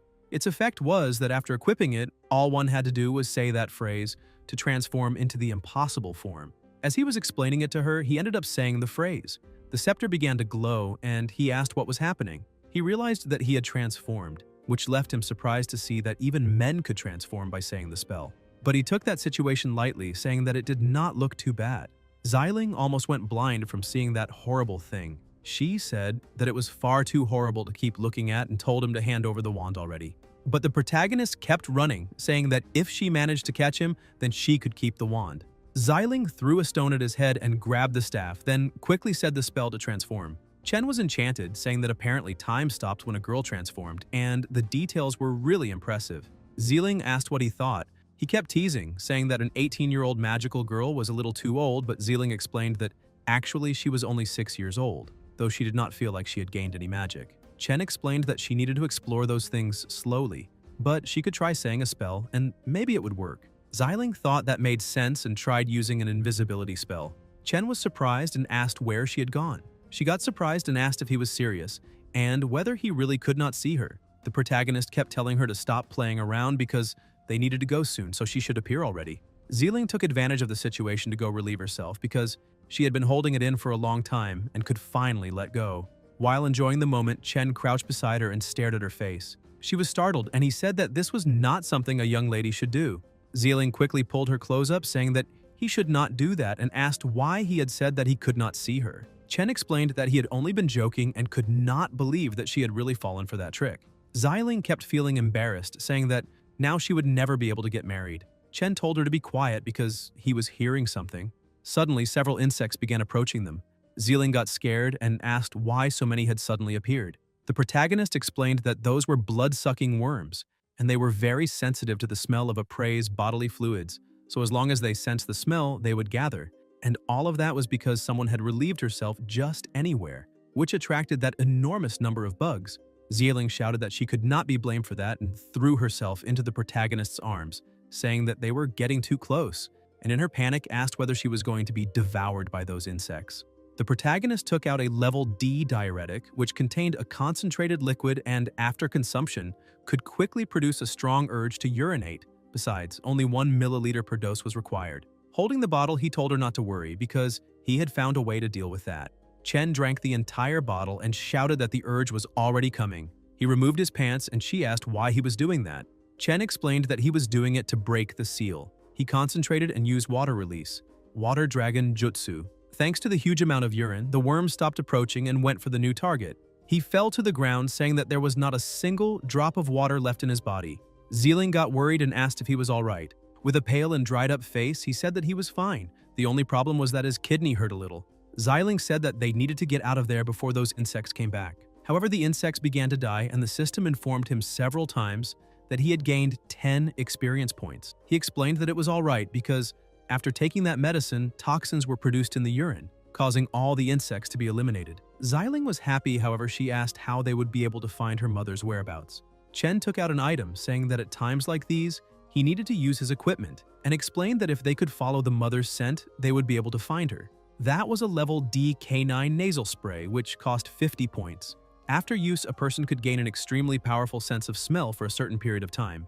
Zealing asked why he had so many strange things and whether he was a blue-faced cat. Chen explained that a man with a secret was charming. However, he told her to stop talking nonsense and asked if she had any personal belonging of her mother with her. Zealing became embarrassed and said that she did have one belonging, then carefully handed it to him. The protagonist looked at the item and asked whether she really carried her mother's socks with her, which showed that she was perverted. Zealing said that he was the last person who could call someone a pervert. She explained that some time ago she had been playing with that sock and ended up keeping it. Chen handed her the spray and asked for the sock so that he could smell it and find the mother. Zealing agreed, but threw the spray at the protagonist's head, telling him not to put the sock on his head, but Chen was savoring it, saying that it smelled like ripe fruit. Zealing opened the magic orb and noticed that it came with instructions. Meanwhile, the protagonist was sniffing like a dog. He told Zealing to immediately look up some useful magical spells because maybe that would be better for the future. Zealing explained that she was very hungry and asked if he could summon some kind of food. Chen explained that unfortunately he did not have any food there with him. Besides, if she wanted to survive in that game, survival skills were very important. Zealing pointed behind him, asking what those things were. Some bats were flying toward them, but the protagonist started attacking them and explained that those bats had red eyes, and the orb she had created to light the path had probably drawn their attention. While continuing to fight, he told her to focus, that he would take care of everything. He kept eliminating all the bats, but began to grow exhausted because there were many red-eyed bats, and he needed to think of a more effective way. Zealing shouted for him to lower his head and used magical flame, destroying everything in front of her. The protagonist said that he had already forgotten about the bats because now he was more afraid of the fire than of them, and Chen praised her, saying that he was truly surprised. She smiled, a little embarrassed, thanking him for the compliment, but thought that it was better not to mention that by accident he had lost half his hair. Suddenly she smelled the bats and said that they were scary, but after being burned, the smell was very good, which made her ask whether they were edible. But the protagonist told her that she could not do that because bats carried many diseases, and only idiots with something wrong in their heads would consume something like that. Zealing asked what they should do then, because she was already a little hungry, but because she had used fire magic, her hunger had increased drastically. Chen said that was true, and that he had already found the safest and most nutritious food they could have. As soon as she saw what it was, she asked whether he was serious. The protagonist held one of the insects in his hand, saying that it tasted like crispy chicken, so all they had to do was remove the head and then eat it. Zealing refused, saying that even if she starved to death, she would not eat those disgusting things. The protagonist picked up a few and said that if that was the case, then he would savor those delicacies all by himself. Zealing ended up being overcome by hunger and looked at the skewers, and suddenly her stomach growled. Chen showed a skewer to her, saying that if she called him Big Brother Chen, then he would not mind letting her eat a little. Since she was starving, she ended up agreeing to the game, and Chen said that she was a good girl and handed her the food. As soon as she tasted a bite, she felt a wonderful flavor and asked what kind of insect that was. The protagonist explained that those were the larvae of the bone-penetrating flying worms. Those worms collected the prey's flesh and blood to feed their larvae, and that was why they were plump and soft. Zealing looked a little more at the ground and said that if there were so many larvae there, then that meant that suddenly the flying insects began approaching, and the protagonist said that apparently they seemed very angry. Zealing pointed out that this was obvious since their larvae had been eaten. The protagonist grabbed her and started running, saying that they needed to get out of there immediately, since those guys' shells were very hard, so the weapon he had and the magic she could use were not capable of damaging their armor. Xiling said that he should have explained that a little earlier before they started eating, but while they ran like crazy, something that no one expected happened. Xiling hit her foot on a stone and fell to the ground. Even knowing that it would be her end, she shouted for the protagonist to keep running and not worry about her, because his goal was to save Xiaowan. The protagonist kept running, saying for her not to worry, because he had not planned on saving her anyway. She thought that this time he had gone too far, so after she became a ghost, she would not leave him in peace. One of the flying worms approached her, and with tears in her eyes, she simply said goodbye. However, the worms simply ignored her. The protagonist started shouting, asking them to look at him, showing his own body and telling them not to pretend they did not care since it was obvious that they wanted a taste. Xiling kept staring and asked what that guy was doing. But after the protagonist had accumulated so many points, he had been able to buy some things, like golden insecticide, which cost 100 points. Its effect was a powerful liquid insecticide that had to be applied to the bait, though it could not be used as lubricant. The flying insects went toward him, and the protagonist said that now it was time to die. In a matter of seconds, he was completely devoured by the insects, which also ended up dying because of the poison. Only his skeleton remained and fell to the ground. Xiling ran to him and began screaming while crying, saying that he had sacrificed himself to save her and her mother, and that her attitude toward him had always been very bad. But the protagonist came back to life again and the resurrection system was activated, consuming 300 points. Chen touched her head, saying that everything was alright and that he really would not mind if she were a little gentler with him in the future. Confused, she looked at him and asked if he was not dead. Chen explained that good people die young, but scourges live for thousands of years, so a bad guy like him would not die that easily. Xiling was so happy and relieved that he was alive that she shouted that it was great and hugged him. Chen kept joking about the situation, saying that she could get emotional all she wanted, but she did not need to take advantage of the situation to grope him. Xiling took a deep breath and tried to calm down, asking why he had not been eliminated. The protagonist went on explaining that when normal people flirted with death, they ended up dying for good, but when he flirted with death, he simply could not be eliminated. Xiling tried to understand, but in the end, understood nothing. The protagonist changed the subject and pointed toward the sky, shouting for the stupid system to give him his rewards already, because they still had not arrived. Immediately, the system congratulated the host for facing death once again, giving him 50 points. In addition, the system reward was being delivered at that very moment. He thought that he really was the protagonist of this story because even the system rewards were a little unconventional. Suddenly, a sword started flying toward him, making him realize that something was wrong. Barely, he dodged the sword and complained to the system again, saying that he had only provoked it a little and it was already being cruel. That was the sword called 3 Lives Assassin, Level A. It could absorb the spirit of the dead. Those killed by that blade would cease to exist in their past, present, and future lives. As soon as he eliminated an enemy, there was a certain chance of absorbing that enemy's abilities.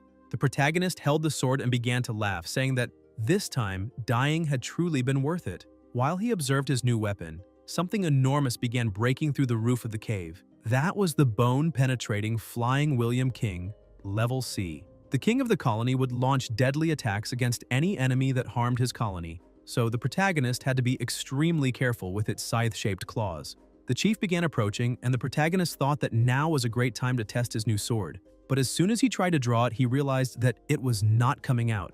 Xiling shouted at him, saying that this was not the time for him to be playing around. She tells him to hurry up and pull out that sword because apparently it is almost coming loose. Chen points out that there is no other choice. It is stuck too tightly, and if he keeps pulling too hard, he might end up damaging the sword and it will be useless later. But he feels that it is finally coming out, and as soon as he draws his sword, he says he is ready and asks her to watch every single movement. He jumps onto the boss's back, telling the insect to die already. But as soon as he attacks the insect, the boss begins to fly around desperately, smashing into every corner of the cave. The protagonist starts getting excited by the situation, saying that the boss is pretty durable and that because of that, they can play a little longer. He asks if Zealing wants to get up there and have some fun too, because this is way more exciting than a roller coaster. However, she tells him to hurry up and finish that fight and stop playing with death. Chen keeps enjoying the moment, telling her not to worry because that boss is basically already dead, but he ends up hitting his head against a cave rock and says he was mistaken. The boss takes advantage of that opportunity to counterattack. Chen sees the attack coming and shouts that he is in big trouble since he cannot dodge while he is in the air. Zealing attacks with flames and manages to save Chen. She asks if he is alright, but the protagonist simply thanks her for the help and says that next time he will reward her with a lollipop. He grabs a skewer with the worms and starts eating them while asking the boss if those are the colony's children. As soon as he chews one of the insects, the boss is consumed by rage and charges at him again. But the protagonist manages to block the attack and quickly grabs his other knife. He thinks that thanks to the knife the butcher gave him, he managed to hit the boss's weak point. However, the boss also counterattacks, hitting the protagonist in the shoulder. Because of the pain he suffered, the experience of the heavenly scripture and earth affinity increases. Thanks to that, his strength also rises, and he manages to cut off the boss's claw. And with quick movements, he manages to dodge the other attacks and moves to the boss's head, cutting it into 2 parts. The system congratulates him, saying that he gained 3,000 experience points and rose to level 7. Besides that, something else begins to happen. His new sword absorbs all of that energy. The system says that he now possesses the flying blade. The soul absorption was successful, and thanks to the flying blade, he can release blade aura for long-range attacks. He tests his new ability on the wall and is surprised, saying that this was already expected from an A-grade weapon. It really has a very powerful ability. Zealing asks if he can stop doing such dangerous things, because this time, she thought he was going to die again. The protagonist puts away his weapon and runs to her, saying that he would really like to hug her to thank her. However, she notices that there is something on top of him and asks what that disgusting thing is, telling him to wash himself. But the protagonist explains that everything is fine because that insect's bodily fluid is not harmful to humans. However, for his clothes, it is fatal. Zealing slaps him so he will stop being like that. She tells him to go put on clothes immediately because she does not want to keep seeing that. Meanwhile, in another place surrounded by spiderwebs, Xiaowan wakes up and asks if she is not dead and where she really is. But when she looks to the side, she notices other corpses, which makes her think that that could be some creature's ovary, and maybe she was trapped there to serve as food for those larvae that are about to mature. However, she notices a frightening presence and, when she looks to the side, sees a gigantic spider in front of her. The smaller spiders begin coming out of the eggs and she screams desperately, telling them not to come near her, but it is useless. The spiders, both the big one and the small ones, keep approaching. But suddenly, the protagonist throws a can at the bigger spider's head, saying that feeding it with such a beautiful woman is a huge waste. Chen apologizes to Xiaowan for arriving a little late, but says he is there to save her. The large spider rushes toward the protagonist and Xiaowan gets frightened, telling him to be careful, but Chen manages to dodge all the attacks with some ease, asking where exactly it is aiming since it cannot hit anything. The spider keeps attacking over and over again, but none of it works. Because he continues dodging easily, he goes over to Xiaowan and tells her to stay calm because he is going to get her out of there. But the spider tries to attack him again. Chen simply tells it to stop, and the spider remains motionless for a moment. It tries to attack again, but it has run out of web to shoot. Chen points out that he had told it not to keep attacking so many times, and now its balance has gone negative. He tries to remove the spider web to save Xiaowan, but realizes he cannot manage to remove it. Seeing that he had no other choice, he draws his sword again and tells her not to move. And with quick movements and precise cuts, he manages to destroy all the webs around her, saving her. He tells her to stay calm, but as soon as he looks forward, he sees that he is at the perfect height. Xiaowan gets a little embarrassed and tells him not to keep looking at her like that. On the other hand, the spider was getting more and more furious. It lets out a terrifying scream and tries to attack them again. The protagonist says that it saw all of its offspring being killed, so there must be some kind of mutation happening. He shouts for Zealing to attack. She concentrates, creating several fire spheres at the same time and throws them, causing a huge explosion. But something begins to go wrong and she cries out for help. Chen runs to her and tries to help, but she ends up falling on top of him. Zealing asks if Chen is okay. As soon as things calm down a little, Xiaowan goes over to them and asks if that woman is really Zealing. She is surprised to see that her mother managed to recognize her. Xiaowan hugs her daughter, saying that she would recognize her no matter what, because the two of them share the same blood. Chen looks at them and says that now he knows why Zealing has 3 moles on her chest. She looks at him in surprise, seeing that he really knows about the moles, and asks how he found out about that. Chen explains that his English name is Leuvenhoek, which means that her body holds no secrets from him. She changes the subject and points out that that big spider ran away. Chen, with slightly sleepy eyes, tells her not to worry and explains that that spider is badly wounded, so it probably will not be able to move for a while. Suddenly, he falls on top of her, startling her. Xiaowan tells her daughter that apparently the protagonist ended up falling asleep. Ziling lays him down on her lap and points out that although the protagonist kept fooling around the whole time, he did not rest for even a single minute, so it is normal that he is exhausted and sleeping. Xiaowan lies down next to the protagonist, saying that she already knew that the two of them wanted to go there to save her, which shows that that man is definitely trustworthy. Ziling gets a little irritated, saying that he is not trustworthy at all because he kept intimidating her the whole time. Xiaowan keeps looking at her daughter and points out that what makes her most curious is all of this change. She holds her daughter's body, asking how she grew so much, but at least she took after her mother. Ziling asks her mother to stop with that joke because it is a little strange. Meanwhile, outside the hole, the spider was coming out, shouting angrily at the humans because it would definitely take revenge. The tribe of wild men looks at it and says that the insect god has appeared. However, they are instantly eliminated, drained down to the last drop of their power. It points out that when its power is fully restored, it will tear that cursed human to pieces. Meanwhile, the protagonist was dreaming that he was drowning inside a river because he could not breathe. At another moment, as soon as he wakes up, he rises in fright because he had almost been unable to breathe. Xiaowan apologizes for scaring him, and Ziling was also a little sleepy. Chen says that it is entirely his fault because he ended up falling asleep by accident, but in any case, they need to get out of that place first. Xiaowan points out that the cave entrance is very high and they will not be able to get out. The protagonist holds an object in his hands and says that that is the reward he received after saving her, and with that, they can simply leave that place. He decides to use the item and suddenly starts floating. The system says that they need to choose a nearby coordinate to be teleported to, and the cooldown is 24 hours. He asks the two of them to hold tightly onto his shoulders, and suddenly the teleportation begins. A few seconds later, on the other side, he realizes that the teleportation was successful, but he is surprised to see that, once again, all of them appeared without clothes. The two women notice this and get dressed quickly.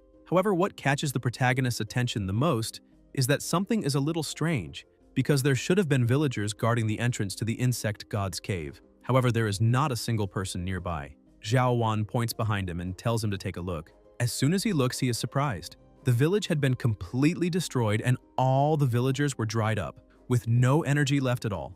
They approach to take a look and ask what happened there and why all of them are lifeless. Chen grabs one of the villagers' hands and realizes that all the flesh and blood were sucked out. Suddenly, an attack comes toward them, but the protagonist manages to summon his weapon and defend himself. The insect goddess had arrived before him and pushes him away, saying that she really did not expect the protagonist to come to her looking for death, but that only saved her the trouble of looking for him. Chen stares at her, a little confused, and asks who she is. The goddess, completely enraged, shouts that her family was ruined by the protagonist and asks how he does not remember the insect goddess, the Spider Queen. Ziling says that that is impossible because she herself burned the spider to death, so how did it end up becoming that? The Spider Queen explains that her body suffered a mutation, and that is why it took human form. Besides that, after managing to absorb the flesh and blood of those idiots, she became at least 10 times stronger. While she was saying that, the protagonist simply rushes forward and lands a precise strike, managing to hit one of the spider's arms. He says that this is not an ambush, but an idiot villain dying because it talked too much. He keeps attacking and the Spider Queen tries to dodge, but the attacks were getting closer and closer. With a tense expression, she says that he is very naive because the flesh and blood of those humans gave her an incredibly powerful self-healing ability. She manages to rebuild the arm he had cut off and points out that no matter how many times he cuts her, he will never truly be able to hurt her. She uses the Thousand Spider Silk Web Matrix skill while shouting that she needs revenge for her children and her home. The protagonist tells the two women to get out of the way because he will take care of the situation. Xiaowan grabs her daughter and pulls her away, but the protagonist is trapped inside a giant cocoon together with the Insect Queen. Inside the cocoon, the protagonist keeps cutting all the threads coming toward him, but realizes that his opponent has become much stronger. He asks how many people's flesh and blood she absorbed. The insect goddess says that cows eat grass, humans eat cows, demons eat humans, and that is simply the natural order of things. She asks whether he can remember how many steamed buns he has eaten in his life, but when he remembers the steamed buns, he starts thinking about something else and says that it depends on what kind of steamed buns she is talking about. Realizing that, she tries to seduce him, asking if he wants her steamed buns too.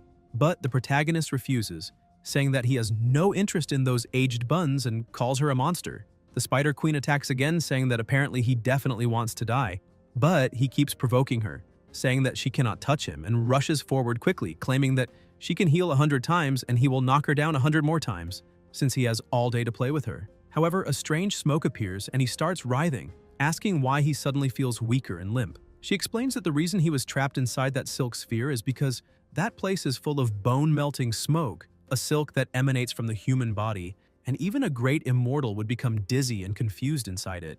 Taking advantage of that situation, she manages to capture him, but the protagonist keeps acting the same way, saying that she really managed to capture him, so now she can do whatever she wants, torture him or kill him. The spider approaches and with a smile on her face touches the protagonist's face, saying that revenge for her children must be carried out. However, all of that was part of his plan, because he had already courted death a few times, which gave him enough points to revive a few times. She attacks and the protagonist prepares for the end, but realizes that only his clothes were destroyed.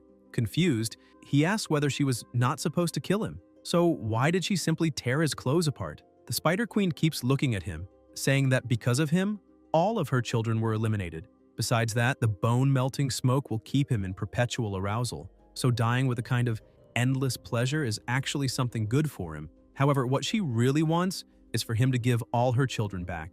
But the protagonist says that he would rather die than be dishonored and tells her to stay away. The noises inside that place begin, and Ziling becomes desperate, saying that they cannot let the protagonist go through that, so they need to get him out of there. Xiaowan tries to stop her daughter, asking her not to be rash, but she remains desperate and asks what they should do. Then she gets an idea, because spiders are probably afraid of fire. She uses her flame power to attack that silk sphere, but it is useless since it does not leave a single scratch. She remains desperate, asking what they should do, because he is fighting alone and they cannot do anything. Chen begins begging for Her Majesty to show mercy, but other noises begin to appear. Xiling asks her mother what kind of noise that is coming from inside. Xiaowan tries to dodge the subject, saying that some matters are still a little too early for her to understand. A short while later, a slash is made in the silk sphere, and the Spider Queen comes out of it completely euphoric, saying that that battle was thrilling. Xiling asks what happened to the protagonist. The queen shows him completely dried out and throws him to the ground, saying that she devoured him completely and only the remains were left. The two women become desperate, unable to believe that this was really happening. Xiling holds his body and begins to cry. However, the protagonist's body simply scatters into the wind. The Spider Queen tells them not to worry and places a hand on her stomach, saying that his life will be preserved by her. On the other hand, the two of them only need to become her food. The queen attacks, and Xiaowan runs to try to save her daughter, but gets caught. Xiling immediately steps in front of her mother, saying that if the queen wants to eat someone, then let it be her and let her mother go away. The queen approaches laughing, saying that the affection between mother and daughter really runs deep, but they should not worry because soon they will be together inside her stomach. However, a sound begins to come from the dust of the protagonist's body and he transforms again. This time, the energy in his body was tremendously greater, making everyone ask what is happening to him. The protagonist continues releasing even more of his strength, and the system informs him that the reward for rebirth has been obtained. Now he possesses the indestructible pure yang body. Concentrating, he brings both hands together, leaving the girls surprised. After using the new ability, his defense and resistance to all negative effects increase greatly, but his attack power and agility are reduced. It is a martial art that combines the Golden Bell shield and the Iron Shirt, and when trained to a high level, it allows someone to become immune to blades and spears and retract his yang. Chen calls out to the queen, saying that her opponent has returned and wants a new fight. She charges at him again while he stands completely still and takes the attack. However, her blow does not leave a single scratch, not even on his clothes. He asks if that is really everything she has, and besides that, compared to the way he was punished a short while ago, she will suffer much more. The Spider Queen refuses to give up and tries to attack him again, managing to bind his body and points out that turning him into dust is an immense pleasure. Chen keeps laughing, saying that she had better not regret her choices. The queen creates the silk sphere again, while Xiaowan tries to understand how he was revived, and her daughter explains that he really did revive because something similar had happened before. The two of them begin fighting inside, and the queen comments that he feels like metal, so she will melt him. A few minutes pass and she becomes impressed, saying that in order to last that long, he is definitely stronger than before. 1 hour later, the silk sphere begins moving violently from side to side, and the queen starts screaming, asking how that can happen since it is impossible, and begging him to spare her, pleading with him not to come any closer. Exhausted and unable to endure anymore, she tries to leave the silk sphere, saying that she does not want this anymore. However, the protagonist grabs one of her legs, saying that it is not over yet, and pulls her back inside. A short while later, a beam of light begins to come out from inside the silk sphere, quickly intensifying. The Spider Queen loses all of her energy completely and returns to being a small spider. Chen comes out of there and says that compared to him, Xu Xian playing with snakes is just child's play. The system announces that the dungeon mission has been completed and the player will be transferred back to the main world. Xiaowan, who had also been bound by silk, starts freeing herself, since the silk lost all of its power. As soon as the protagonist approaches them, the two of them ask if he is okay and where that big spider went. Chen explains that he is perfectly fine, only a little weak in the legs, but the big spider was dealt with by him. He grabs both of them with a smile on his face, saying that now he is finally ready to go back home. But at the last second, the Spider Queen fires something that strikes Xiaowan on the back of the neck. However, it was so subtle that she only notices a small scratch and soon ignores it, thinking it is nothing. Sometime later in the schoolyard, all the students begin to be brought back. The system congratulates all the players for successfully surviving the dungeon, and each player will receive 3,000 experience points, and the next dungeon will begin in 7 days. Everyone starts leveling up, and Xingxi asks why that is so strange since everyone returned at the same time. The protagonist says that no matter how much time passes in the dungeon, it is only an instant in the main world, so that is exactly why everyone returns at the same time. As soon as the men look at Ziling, they fall in love, wondering whether that cute girl is from their school, and even though she looks a little too old to be a magical girl, she is still incredibly cute. She gets scared and hides behind her mother, who tries to calm her down, telling her not to worry because nobody there wants to hurt her. The protagonist walks to her side, saying that it may be a little complicated to explain in detail, but he will get straight to the point, stating that that is Xiling. The boys are shocked and stunned, asking how that little girl turned into such a beautiful woman and questioning what the protagonist did to her. Suddenly, Xingxi decides to test a few things and tells the protagonist not to keep bothering her. Besides that, she says that it went from a basin all the way to Mount Everest and asks whether she ate some gold claws. Chen says that to celebrate everyone's survival, he will let that one slide this time, because their goal is to celebrate that night. As expected, they get some beer and make a toast. Chen and Xingxi were competing with dice, and as soon as she slams down her cup, she says that she has 5 sixes and cannot believe that he does not have a single 6. Chen snatches away her cup, saying that she was not expecting that, because now he can see her result directly, causing her to lose. Xingxi gets angry, shouting that that is outright cheating, but the protagonist says that there is no rule against playing that way and asks if she is really trying to escape her debt. However, she lies down on the floor and lifts her shirt a little, saying that she will not run from her responsibilities and asks him to hurry up and continue. While he is doing that, she gets embarrassed, saying that she feels a little ticklish, but the protagonist tells her not to move or he will not be able to concentrate. A few minutes later, he throws the brush into the air, saying that, as expected of him, he made a perfect work of art.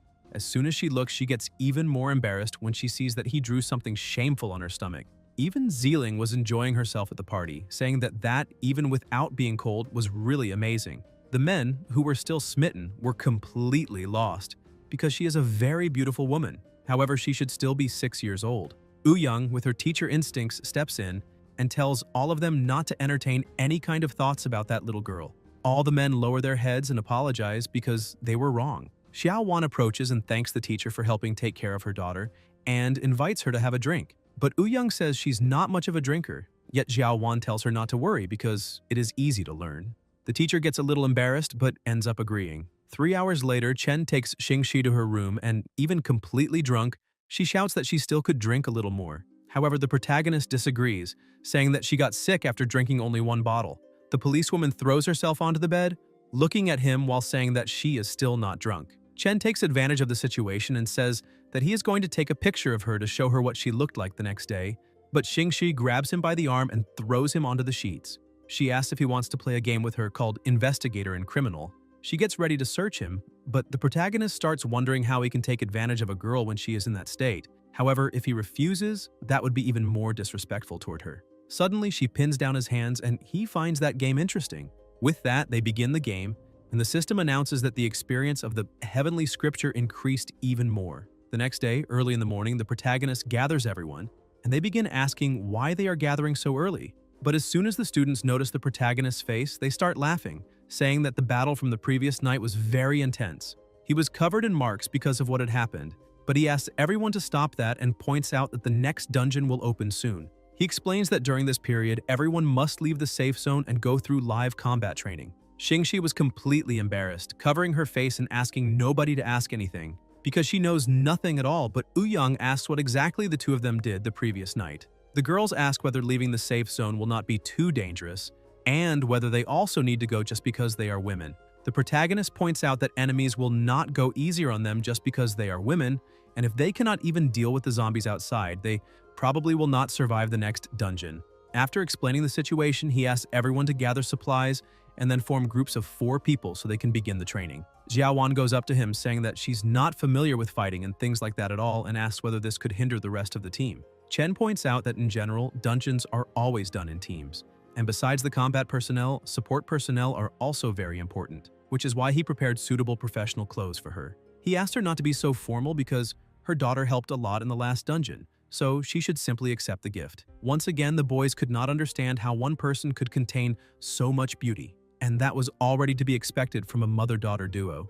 Xiaowan had received a nurse outfit, but she said she always feels that something is a little strange. That is a level C nurse uniform costing 300 points, and its effect is that after equipping it, it grants auxiliary abilities such as medical arts, basic pharmacology, and artificial respiration. But in truth, the protagonist was thinking that he had finally managed to complete his cast: teachers, policewomen, nurses, and magical girls. The 3 women walk over to him asking whether he is starting to fantasize about something strange. Sometime later, outside the safe zone, Xingxi manages to fire a precise shot into one of the zombies, gaining 100 experience points. However, she ends up lowering her guard and another monster approaches from behind her. She tries to escape, but her clothes end up getting damaged. The teacher appears from behind and finishes off that other zombie. Xiaowan takes the opportunity and runs over to heal her companion. Meanwhile, from a distance, the protagonist watched everything, saying that although they are still a little green, their coordination is not bad, and even without him there, they are already capable of facing danger on their own.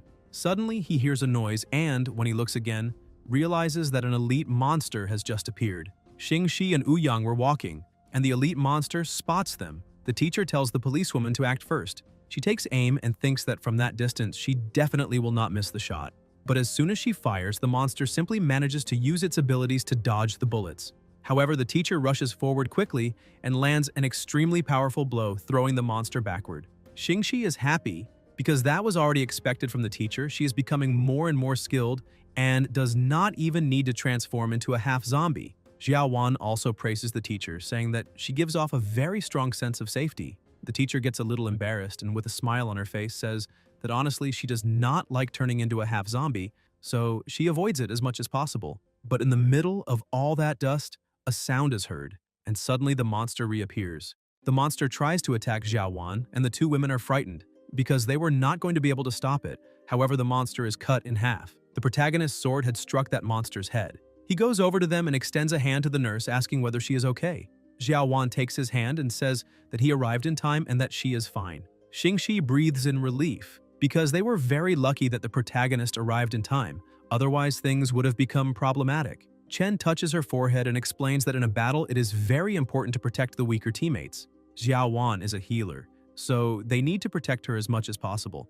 Xiaowan gets a little upset, saying that because she is a healer, she has no strength at all, but the protagonist explains that healer means support personnel, so her main abilities are to heal and serve as support for the rest of the team. Xingxi notices that he used a stamp to mark her forehead and tries to remove it, while explaining that he did not do that on purpose. However, she realizes that she cannot remove the mark he put there. The protagonist shows other stamps, saying that the mark he left on her is not the only one. She realizes that there are other marks on her body and asks when exactly he put those there. The system finally registers that the elite monster was eliminated and gives the protagonist the level D flaming claw blade, which increases the chance of dealing fire damage in attacks.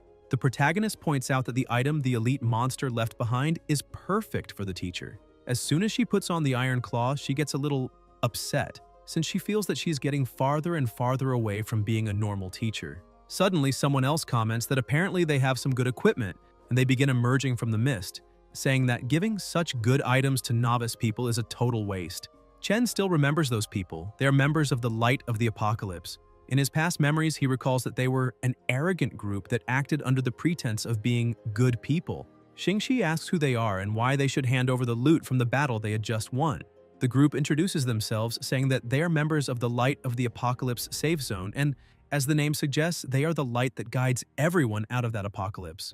Since those rescued by them should naturally offer unconditional support, everyone ought to do so. But the protagonist asks why they do not call themselves the idiots of the apocalypse instead, because that would fit better, since demanding things like that the moment they open their mouths is pure idiocy. The Beast Woman says that she had originally planned to spare everyone's life, but since he is ungrateful, that will no longer be possible. However, before the fight begins, another message appears saying that the next dungeon is about to start and that the participants will be divided in 2 teams of 4 people. The team that completely eliminates the other wins, and the dungeon area will be a 5-kilometer radius from the current location. Leaving the area will result in immediate death, and everyone will be distributed randomly within the zone. The Catwoman points at the protagonist, saying that apparently he will not get out of this alive, while their leader says that they will settle this quickly. Xiaowan notices that her body is changing and asks if the dungeon has already started. The protagonist remains relaxed, saying that it seems the time has come to test the results of the training. They are transported, and Xiaowan notices that the place looks like a library, asking whether she was the only one sent there. However, a man with praying mantis claws appears behind her, saying that the system gave him a very weak opponent. He approaches laughing, saying that it has been a long time since he found such sweet prey. Somewhere else, the teacher asks whether they are going to fight, and the Beast Woman gets irritated when she sees that her opponent is another woman. She starts transforming, saying that she wanted to face the protagonist, but she will have to make do with her. She charges forward, saying that she will destroy her and then find the protagonist, but the teacher manages to defend, releasing a large amount of energy. The Catwoman is impressed when she realizes that the teacher really does have skill and comments that this makes the fight more interesting. Ouyang grabs her paw and states that she will regret choosing the wrong enemy. Meanwhile, Xingxi was falling and gets startled, but when she hits the ground, she realizes that she felt no pain. The protagonist, who was underneath her, shouts that she did not feel pain, but he certainly did. She asks why he was there, and Chen says that maybe she grabbed onto him during the teleportation because she missed him so much. Otherwise, she would already be dead. He also comments that she needs to lose a little weight, which makes her furious. And she starts pulling his leg, saying that her weight is perfectly normal. A blonde woman with horns laughs, saying that the 2 of them seem to have a good relationship. Xingxi retorts irritably, saying that she would never have anything with someone as idiotic as him. The horned woman asks if she is serious. Xingxi turns to speak to Chen, but realizes that he has already disappeared. He appears next to the blonde woman, saying that he has no relationship at all, because compared to immature girls, he prefers a woman like her. Xingxi calls him an idiot and says that he needs to learn to choose the right moment to flirt. Chen draws his sword and declares that she is the enemy, but in the middle of the attack, his blade stops in the air and he realizes that his body is not responding. Xingxi gets ready to shoot, saying that if he cannot do it, then she herself will handle it.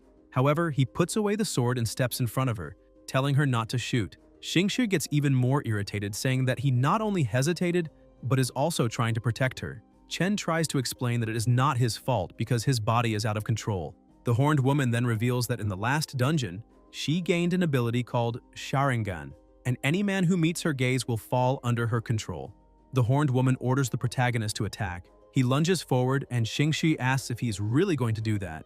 Chen shouts for her to run because he cannot control himself. Xingxi starts running and screaming for help, but suddenly she trips over a rock and falls to the ground, dodging the attack, which, when it hits the wall, shows just how powerful it is.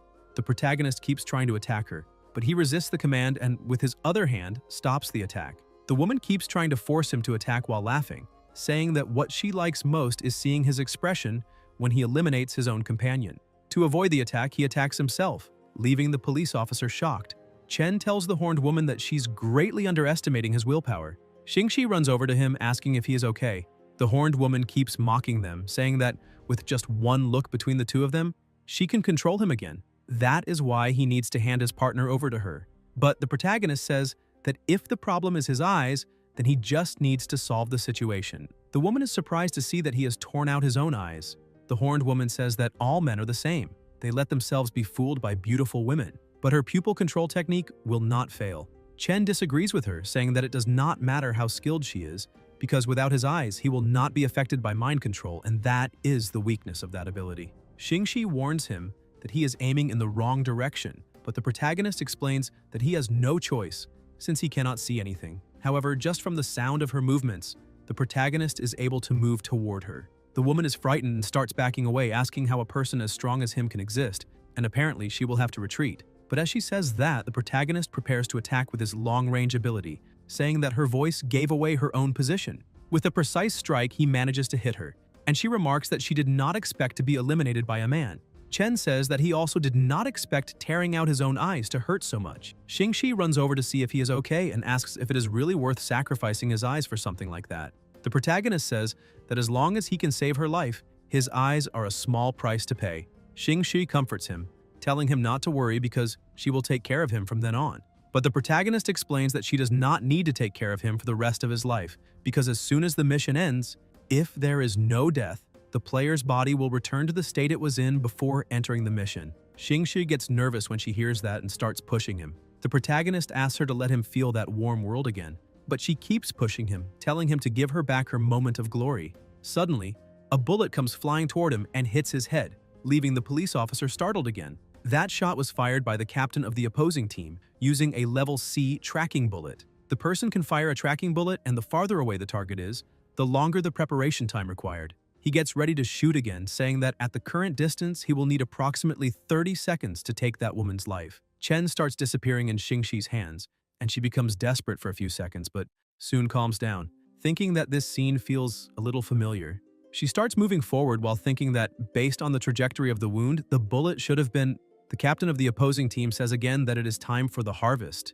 Xingxi manages to get behind a wall, thinking it must be a safe place, and breathes a sigh of relief, but suddenly notices a bullet coming straight at her.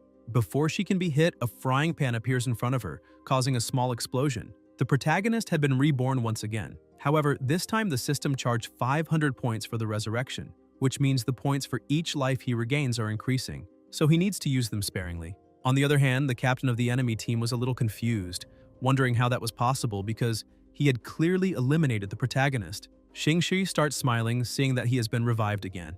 Chen grabs her hand, telling her to stop talking nonsense, because now is not the time to be happy, since they are in an open area and the enemy is hidden. So, if they are not careful, a few lives will not be enough. The officer questions why the trajectories of the shots are completely opposite, which means there may be more than one shooter. But the protagonist says that is not the case and explains that the enemy must have some ability to control the bullets, and that is why they can launch a sneak attack from anywhere. Xingxi becomes worried, saying that if that is the case, then as long as the enemy does not show himself, they will be completely passive. Chen tells her that everything is fine and asks her to lower her guard a little, because even the most cautious turtle will eventually stick its head out. The enemy captain remained hidden, saying that the protagonist could run wherever he wanted, because the range of the map defined by the system is perfectly within his firing range, so the heavens are helping him, because there is no way to escape. While aiming, he notices that the two are no longer running and wonders if they have gotten tired. The sniper thinks the protagonist is acting like he is indestructible just because he is standing beside a tanker truck. Xingxi asks if the protagonist is sure the enemy will fall for that trick. The enemy captain aims at his target and admits that there is an element of gambling involved, then fires, hitting the tanker truck and causing a huge explosion. He begins mocking them, thinking he has eliminated both of them, because he hopes the items they left behind were not blown into tiny pieces along with them. The two of them come out from inside the sewer drain, and the heavenly scripture experience increases, since the protagonist had lost his arm. Xingxi becomes worried about such a severe injury, but he tries to calm her down, saying that everything is fine, because all of this will be fixed after the mission ends. However, what matters most now is that the two of them are hidden and the enemy is exposed. But Xingxi, who is having trouble breathing because of the smoke, asks what advantage that has since they cannot see outside. Chen points out that this is not necessarily true and asks to borrow her gun. After that, she needs to lie on the ground and raise her butt high. She gets irritated, saying that at a time like this, he is still making those idiotic jokes. But the protagonist explains that he is not joking, and that if she really wants to defeat the enemy, she needs to do exactly what he is telling her immediately. Not understanding the situation, but having no way to refuse, she ends up agreeing and gets into the position he asked for. He says the position is perfect and asks her to try to stay that way without moving so that he can shoot. She asks if he is really going to fire with her in that position. Chen says yes, closes his eyes, and concentrates as much as possible, because he really wants to try this new ability he gained after reviving. He activates Eagle Vision. This is a characteristic ability of a legendary master assassin. When used, it can greatly improve vision and perception for a short period of time and also grants X-ray vision, but excessive use can cause some problems. The protagonist focuses as hard as he can and begins to see the silhouette of his enemy in the middle of the smoke. However, the gun starts shaking because Xing Shi was moving, unable to believe that the protagonist was really using her as a support for the weapon. But he scolds her, telling her not to move, and explains that he has no other choice, since he cannot hold the gun with only one hand. As the smoke begins to clear, the enemy captain sees the two of them and questions how that is possible, how they were not blown to pieces by the explosion. Chen tells the captain not to blink and to enjoy the sight, because it may be the most beautiful thing he will see before he dies.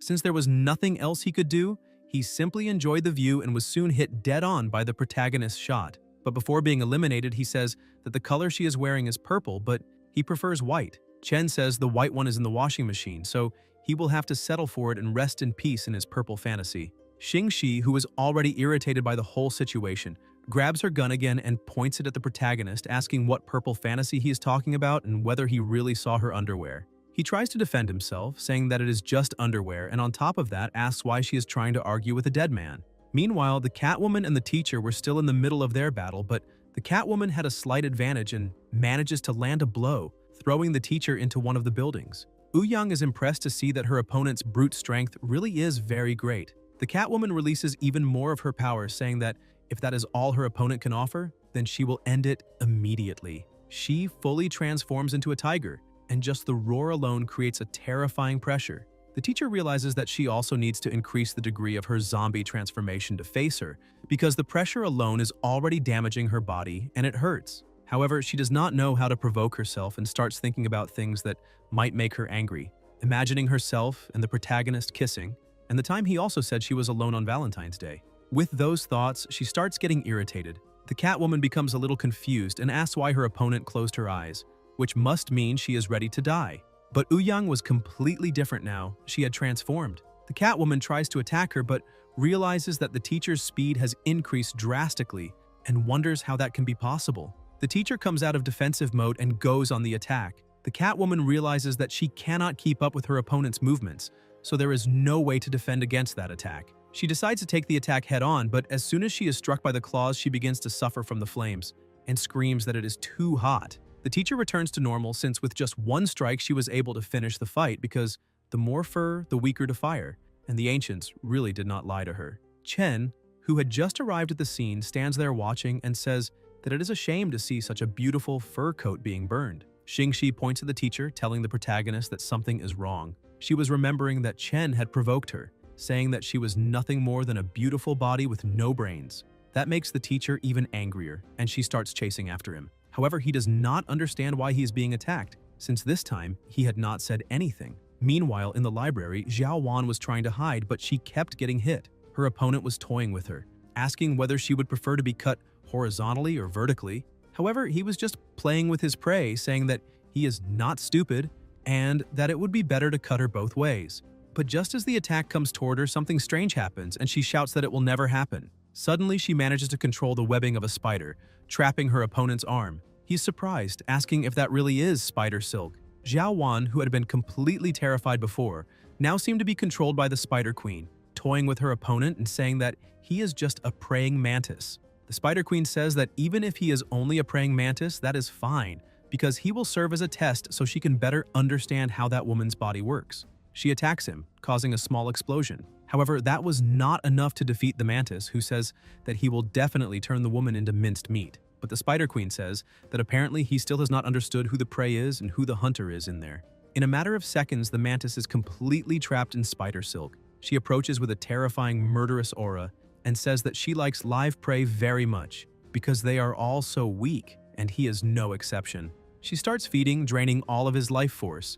However, she is a little disappointed, saying that after tasting the protagonist's flavor, all the other prey seem dull and tasteless. Suddenly, she releases the mantis, saying that the mind of the body's owner is starting to reject her, and apparently, it will take a long time before she can fully control that woman's body. Still, she promises that when that day comes, she will get her revenge on Chen. While she is saying that, the protagonist sneezes, and the officer asks whether he is okay, whether it is possible for people to get sick inside that game. He explains that he does not have a cold and that it is a little strange, however. The most important thing at that moment is finding Xiao Wan. But before they could do anything to look for her, a message appears congratulating the protagonist team, because they had won, and the countdown for exit had already begun.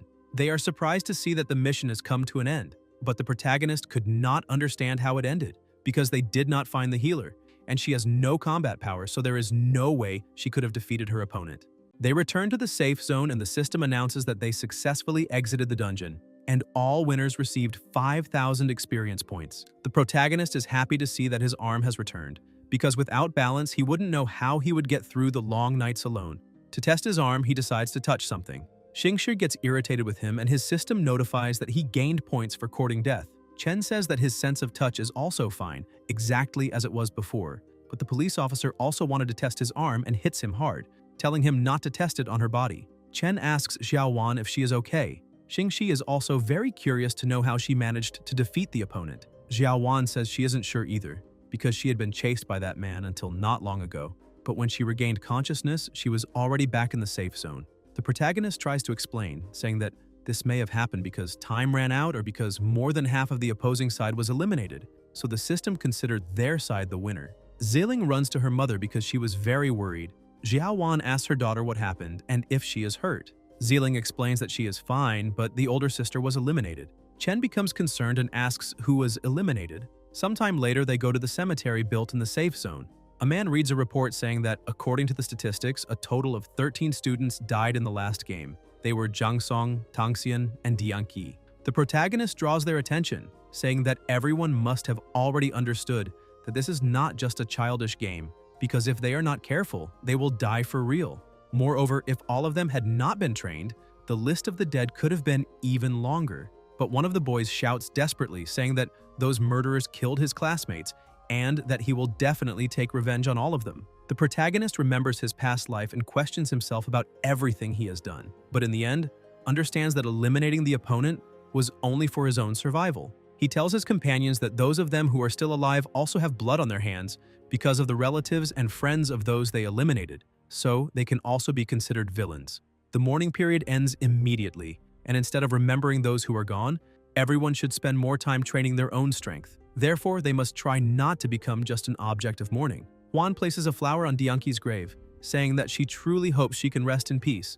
Chen looks at her and says he is very surprised because he never thought she would actually go there to mourn the dead. Juan looks at him and shouts, asking if in his eyes she is still just that cold-blooded, cruel, and opportunistic woman. The protagonist says that it's not just that, because she also has large breasts, a small brain, and is fickle and unstable. She asks how he can say that, pointing out that everything he is saying is already too much. Chen holds her hand, saying that a bad woman like her might be the most suitable to survive in that game. And after thinking it over carefully, he came to the conclusion that this is more suitable to stay with her. Juan asks what that is, and the protagonist explains that it is just a trophy for defeating the enemy in the previous battle. That was the eye of the horned woman who tried to control the protagonist, called Charming Eyes Level C. After use, it grants an ocular technique that allows the user to control men through eye contact. The higher the user's charm value, the greater the success rate and effect. Even if a man uses it, he can only control other men. Juan asks why he is giving that to her. The protagonist continues explaining and emphasizes that she is very good at seducing men, and that is what they call specialization. And she is so good that those eyes may not be as effective as she herself is. Juan gets irritated and activates her new ability, saying that in that case, she will not be polite. She tries to use it on the protagonist himself, and he stands still looking at her. Juan still doesn't know whether it worked or not, but the protagonist asks her to give an order, calling her master. Juan is happy to see that she now has an ability that actually works, and says that he must lick between her toes until it is clean, emphasizing that it is an order. The protagonist says he will do as she wishes, but grabs her by the feet and throws her to the ground, telling her to go to hell. Juan, confused, asks why the charming eyes did not work on him. The protagonist laughs, saying he forgot to mention that when this ability is used on a target of a higher level than the user, the success rate is reduced.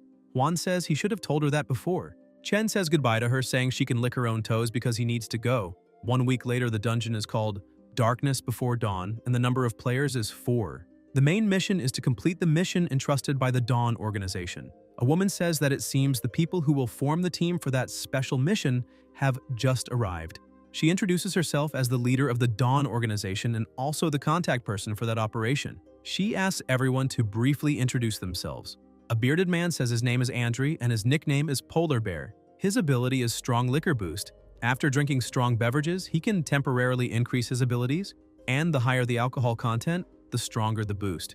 And if there is a fight, they can leave it to him. A skinny and somewhat shy young man says his name is Liubo, and his ability is Mechanical Modification. He can create various machines using certain materials, but he's not good at fighting. Xingxi also introduces herself, saying she is a sniper and good at mid and long-range combat. Chen, who is prepared for everything, says he is only good at courting death. Xingxi gets irritated and asks why he is always so slow. The protagonist says that the plan of the day starts in the morning, so she should enjoy every morning with elegance, and that if she is so impatient, she may have irregular menstruation. She replies that hers is very regular. The mission captain walks up to the protagonist, calling him a bastard and tells him to be serious, because that mission is about the future of all humanity. Chen, with his mouth full of liquid, ends up spitting on her, and she becomes a little embarrassed, saying he really dared to spray her. The other two men say he did a good job, and the protagonist says it wasn't his fault because she turned his brain into a smoothie, and he would have gone crazy if he hadn't vomited. She starts cleaning herself, saying that someone as unreliable as him will definitely be forbidden from participating. But suddenly the protagonist changes clothes and asks what she was saying. She finds him very interesting and with a slightly flushed face says that since he is ready, she will start explaining the mission. She opens the system saying that they are currently around Honey City. Due to the leak of the X virus, the entire city has become a dead city full of zombies. The mission is to go to the laboratory located in the center of the city and find an immune body called Light. His DNA is crucial to eliminate the X virus. Liubo gets a little scared, saying it is difficult to rescue someone from a city full of zombies. The captain says they also considered that point. They do not need to take Light out of the city. In fact, they only need to extract blood from the body and bring it back. However, she points out that if they manage to bring the entire body, they will receive even greater rewards.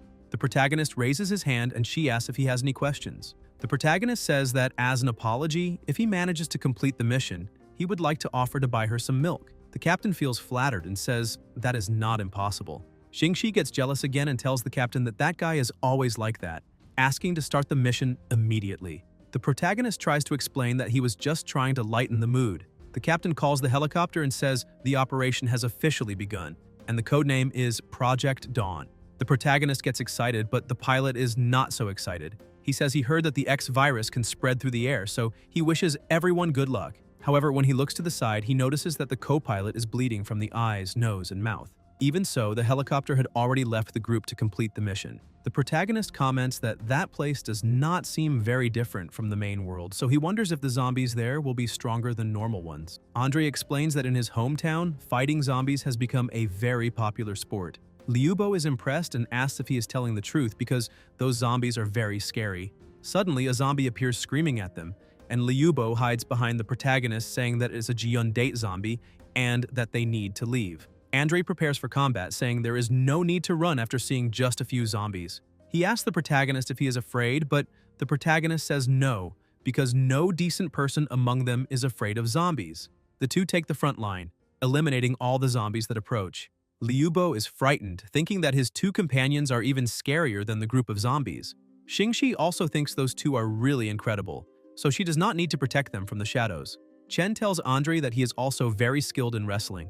Andre praises him as well, saying the protagonist is very good at cutting people. They look at each other and Andre asks if he wants to train. The protagonist says that is exactly what he was thinking, but they are on a mission now, so they will do it another day. Xingxi gets even angrier and tells the two to stop acting like children. She says it is time to start the next plan, when he says that logically they should go to the laboratory, but he has no idea which is the correct path. Chen shouts that in moments like this, they have to use the ancestral method of the Wei family to find directions. Xingxi keeps scolding him, telling him to stop acting like that. The protagonist walks up to her, gently lifts one of her legs, and starts removing her boot. Xingxi gets a little embarrassed, asking what he's planning to do because there are other people around.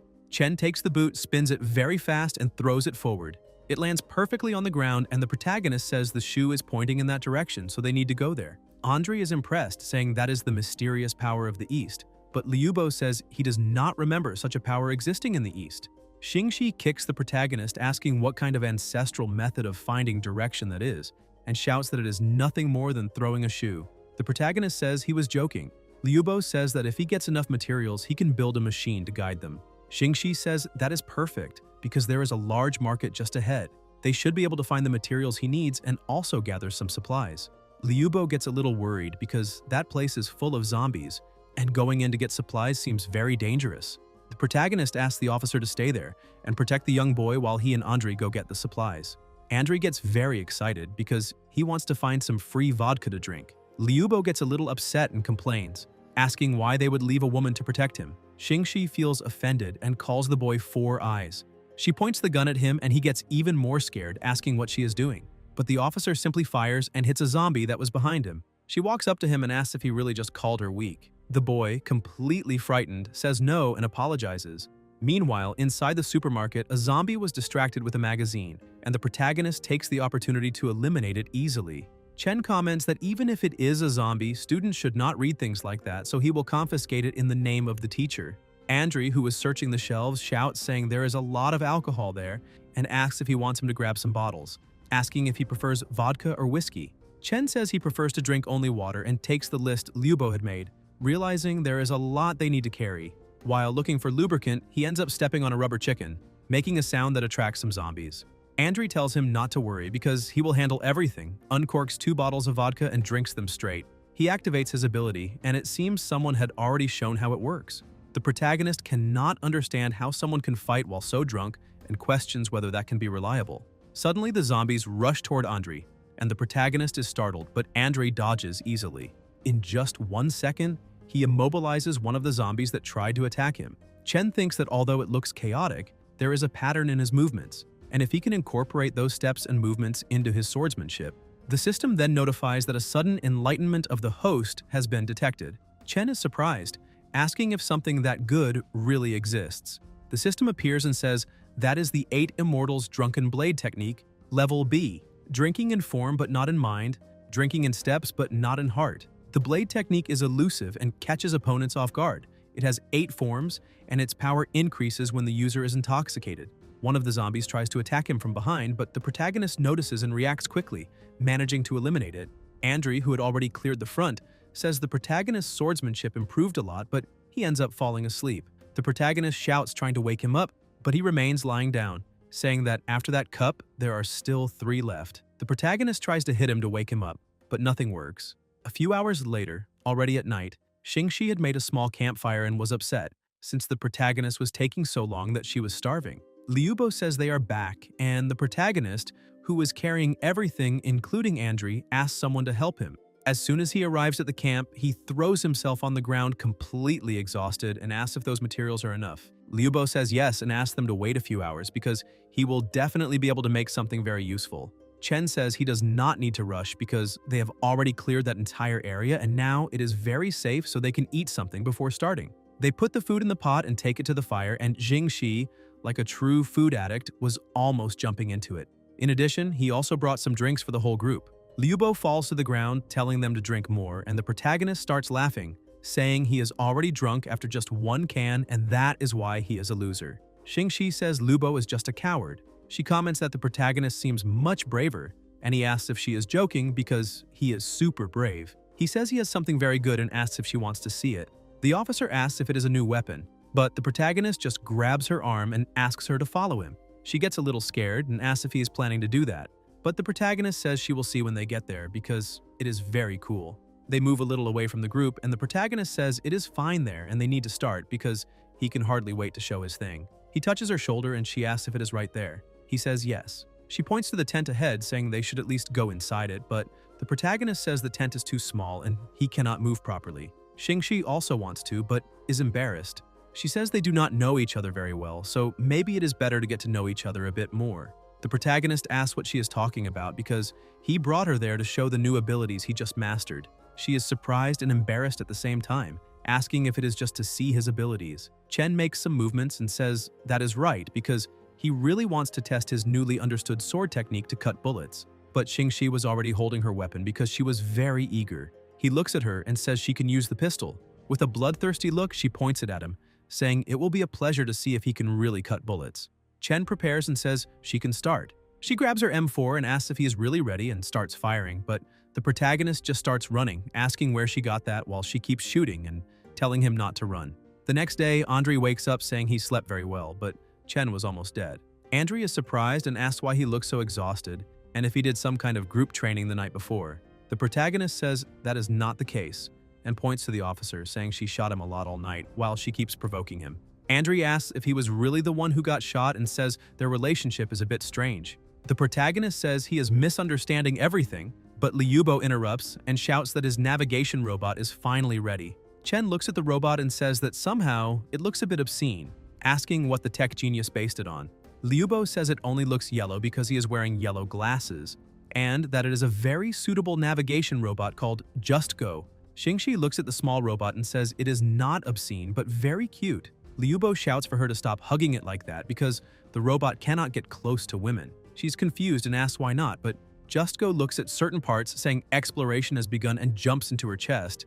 She is surprised, pulls the robot out, asking what it thinks it is doing, and bends it in half. The three men feel as if they were also bent. She throws Just Go on the ground, and Liubo says he does not really know why, but all the robots he makes, although they work very well, are perverted. The protagonist comments that maybe the robot is just following its master, and that maybe he is also a pervert. Liubo says that is not true and tells Just Go to show what it can do.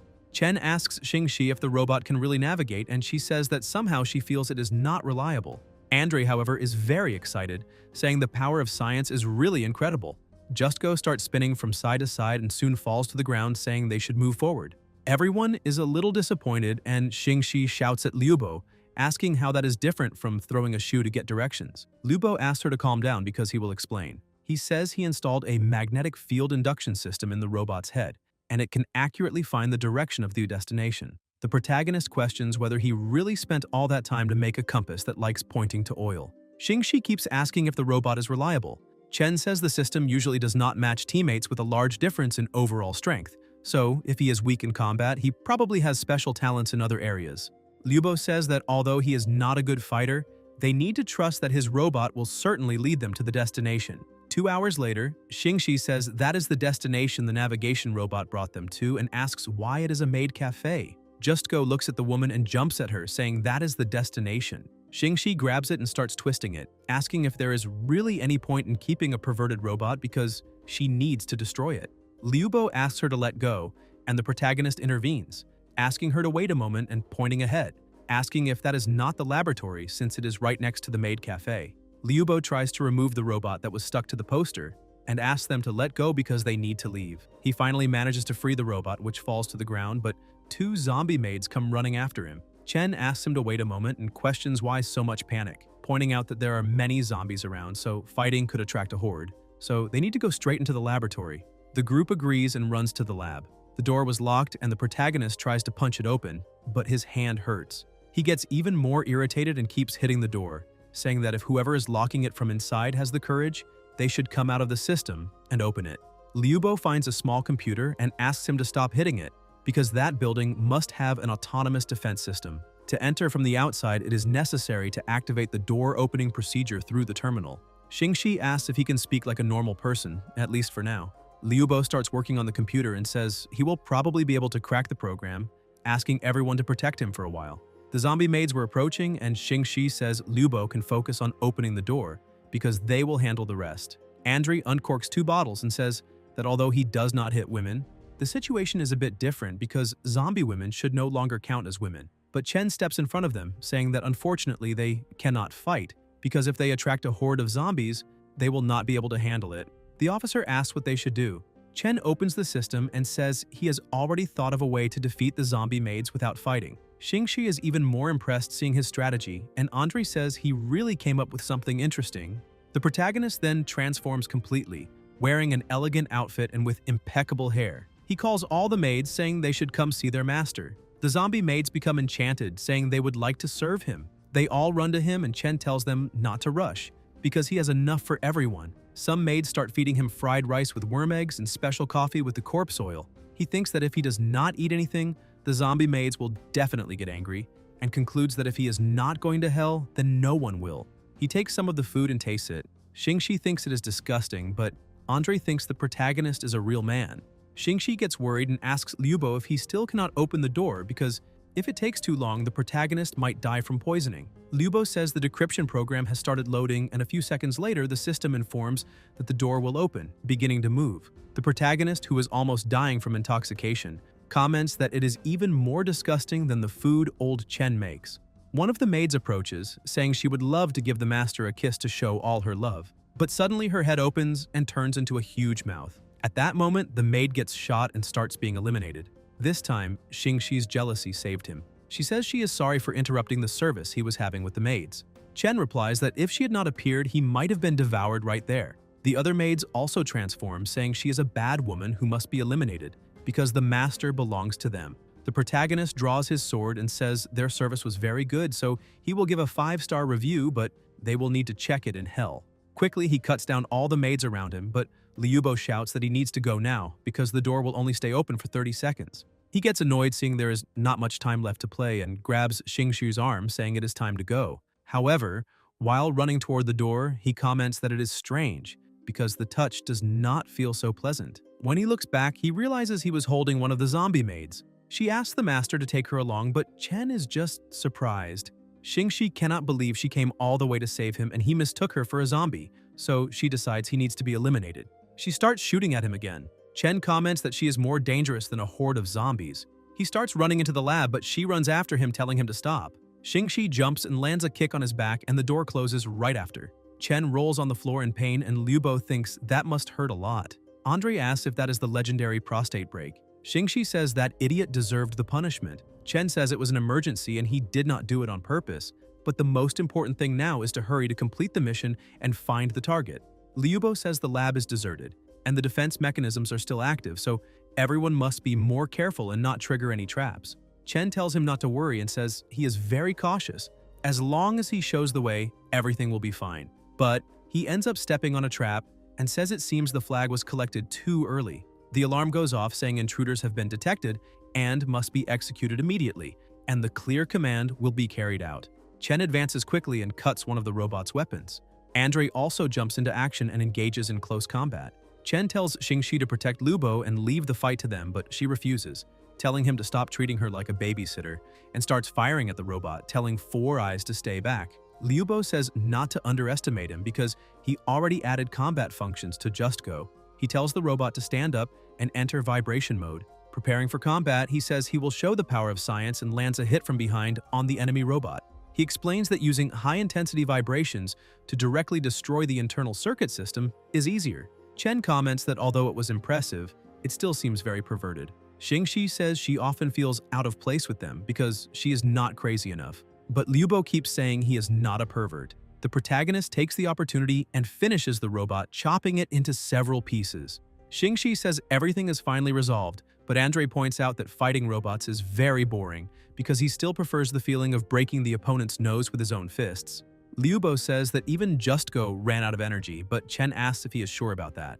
Xingxi walks up to a door and says it seems it can only be accessed through scanning an ID card. Liu Bo asks them to check the control receivers of that robot because they might find something useful. Chen says the control receiver should be there and approaches to grab it. Liu Bo touches the protagonist's shoulder, asking him not to touch it directly with his hands, otherwise, but it was already too late and both start getting shocked. He tells the protagonist to put on rubber gloves and carefully reach for the device. The protagonist manages to grab the receiver and goes to the door. The system verifies the identity and informs that the access channel is open, but they must enter and exit as quickly as possible. As soon as they enter, they are surprised, asking why that room is completely empty. Guys, if you enjoyed the video, leave a like, comment, and subscribe to the channel so you don't miss new content. Thank you.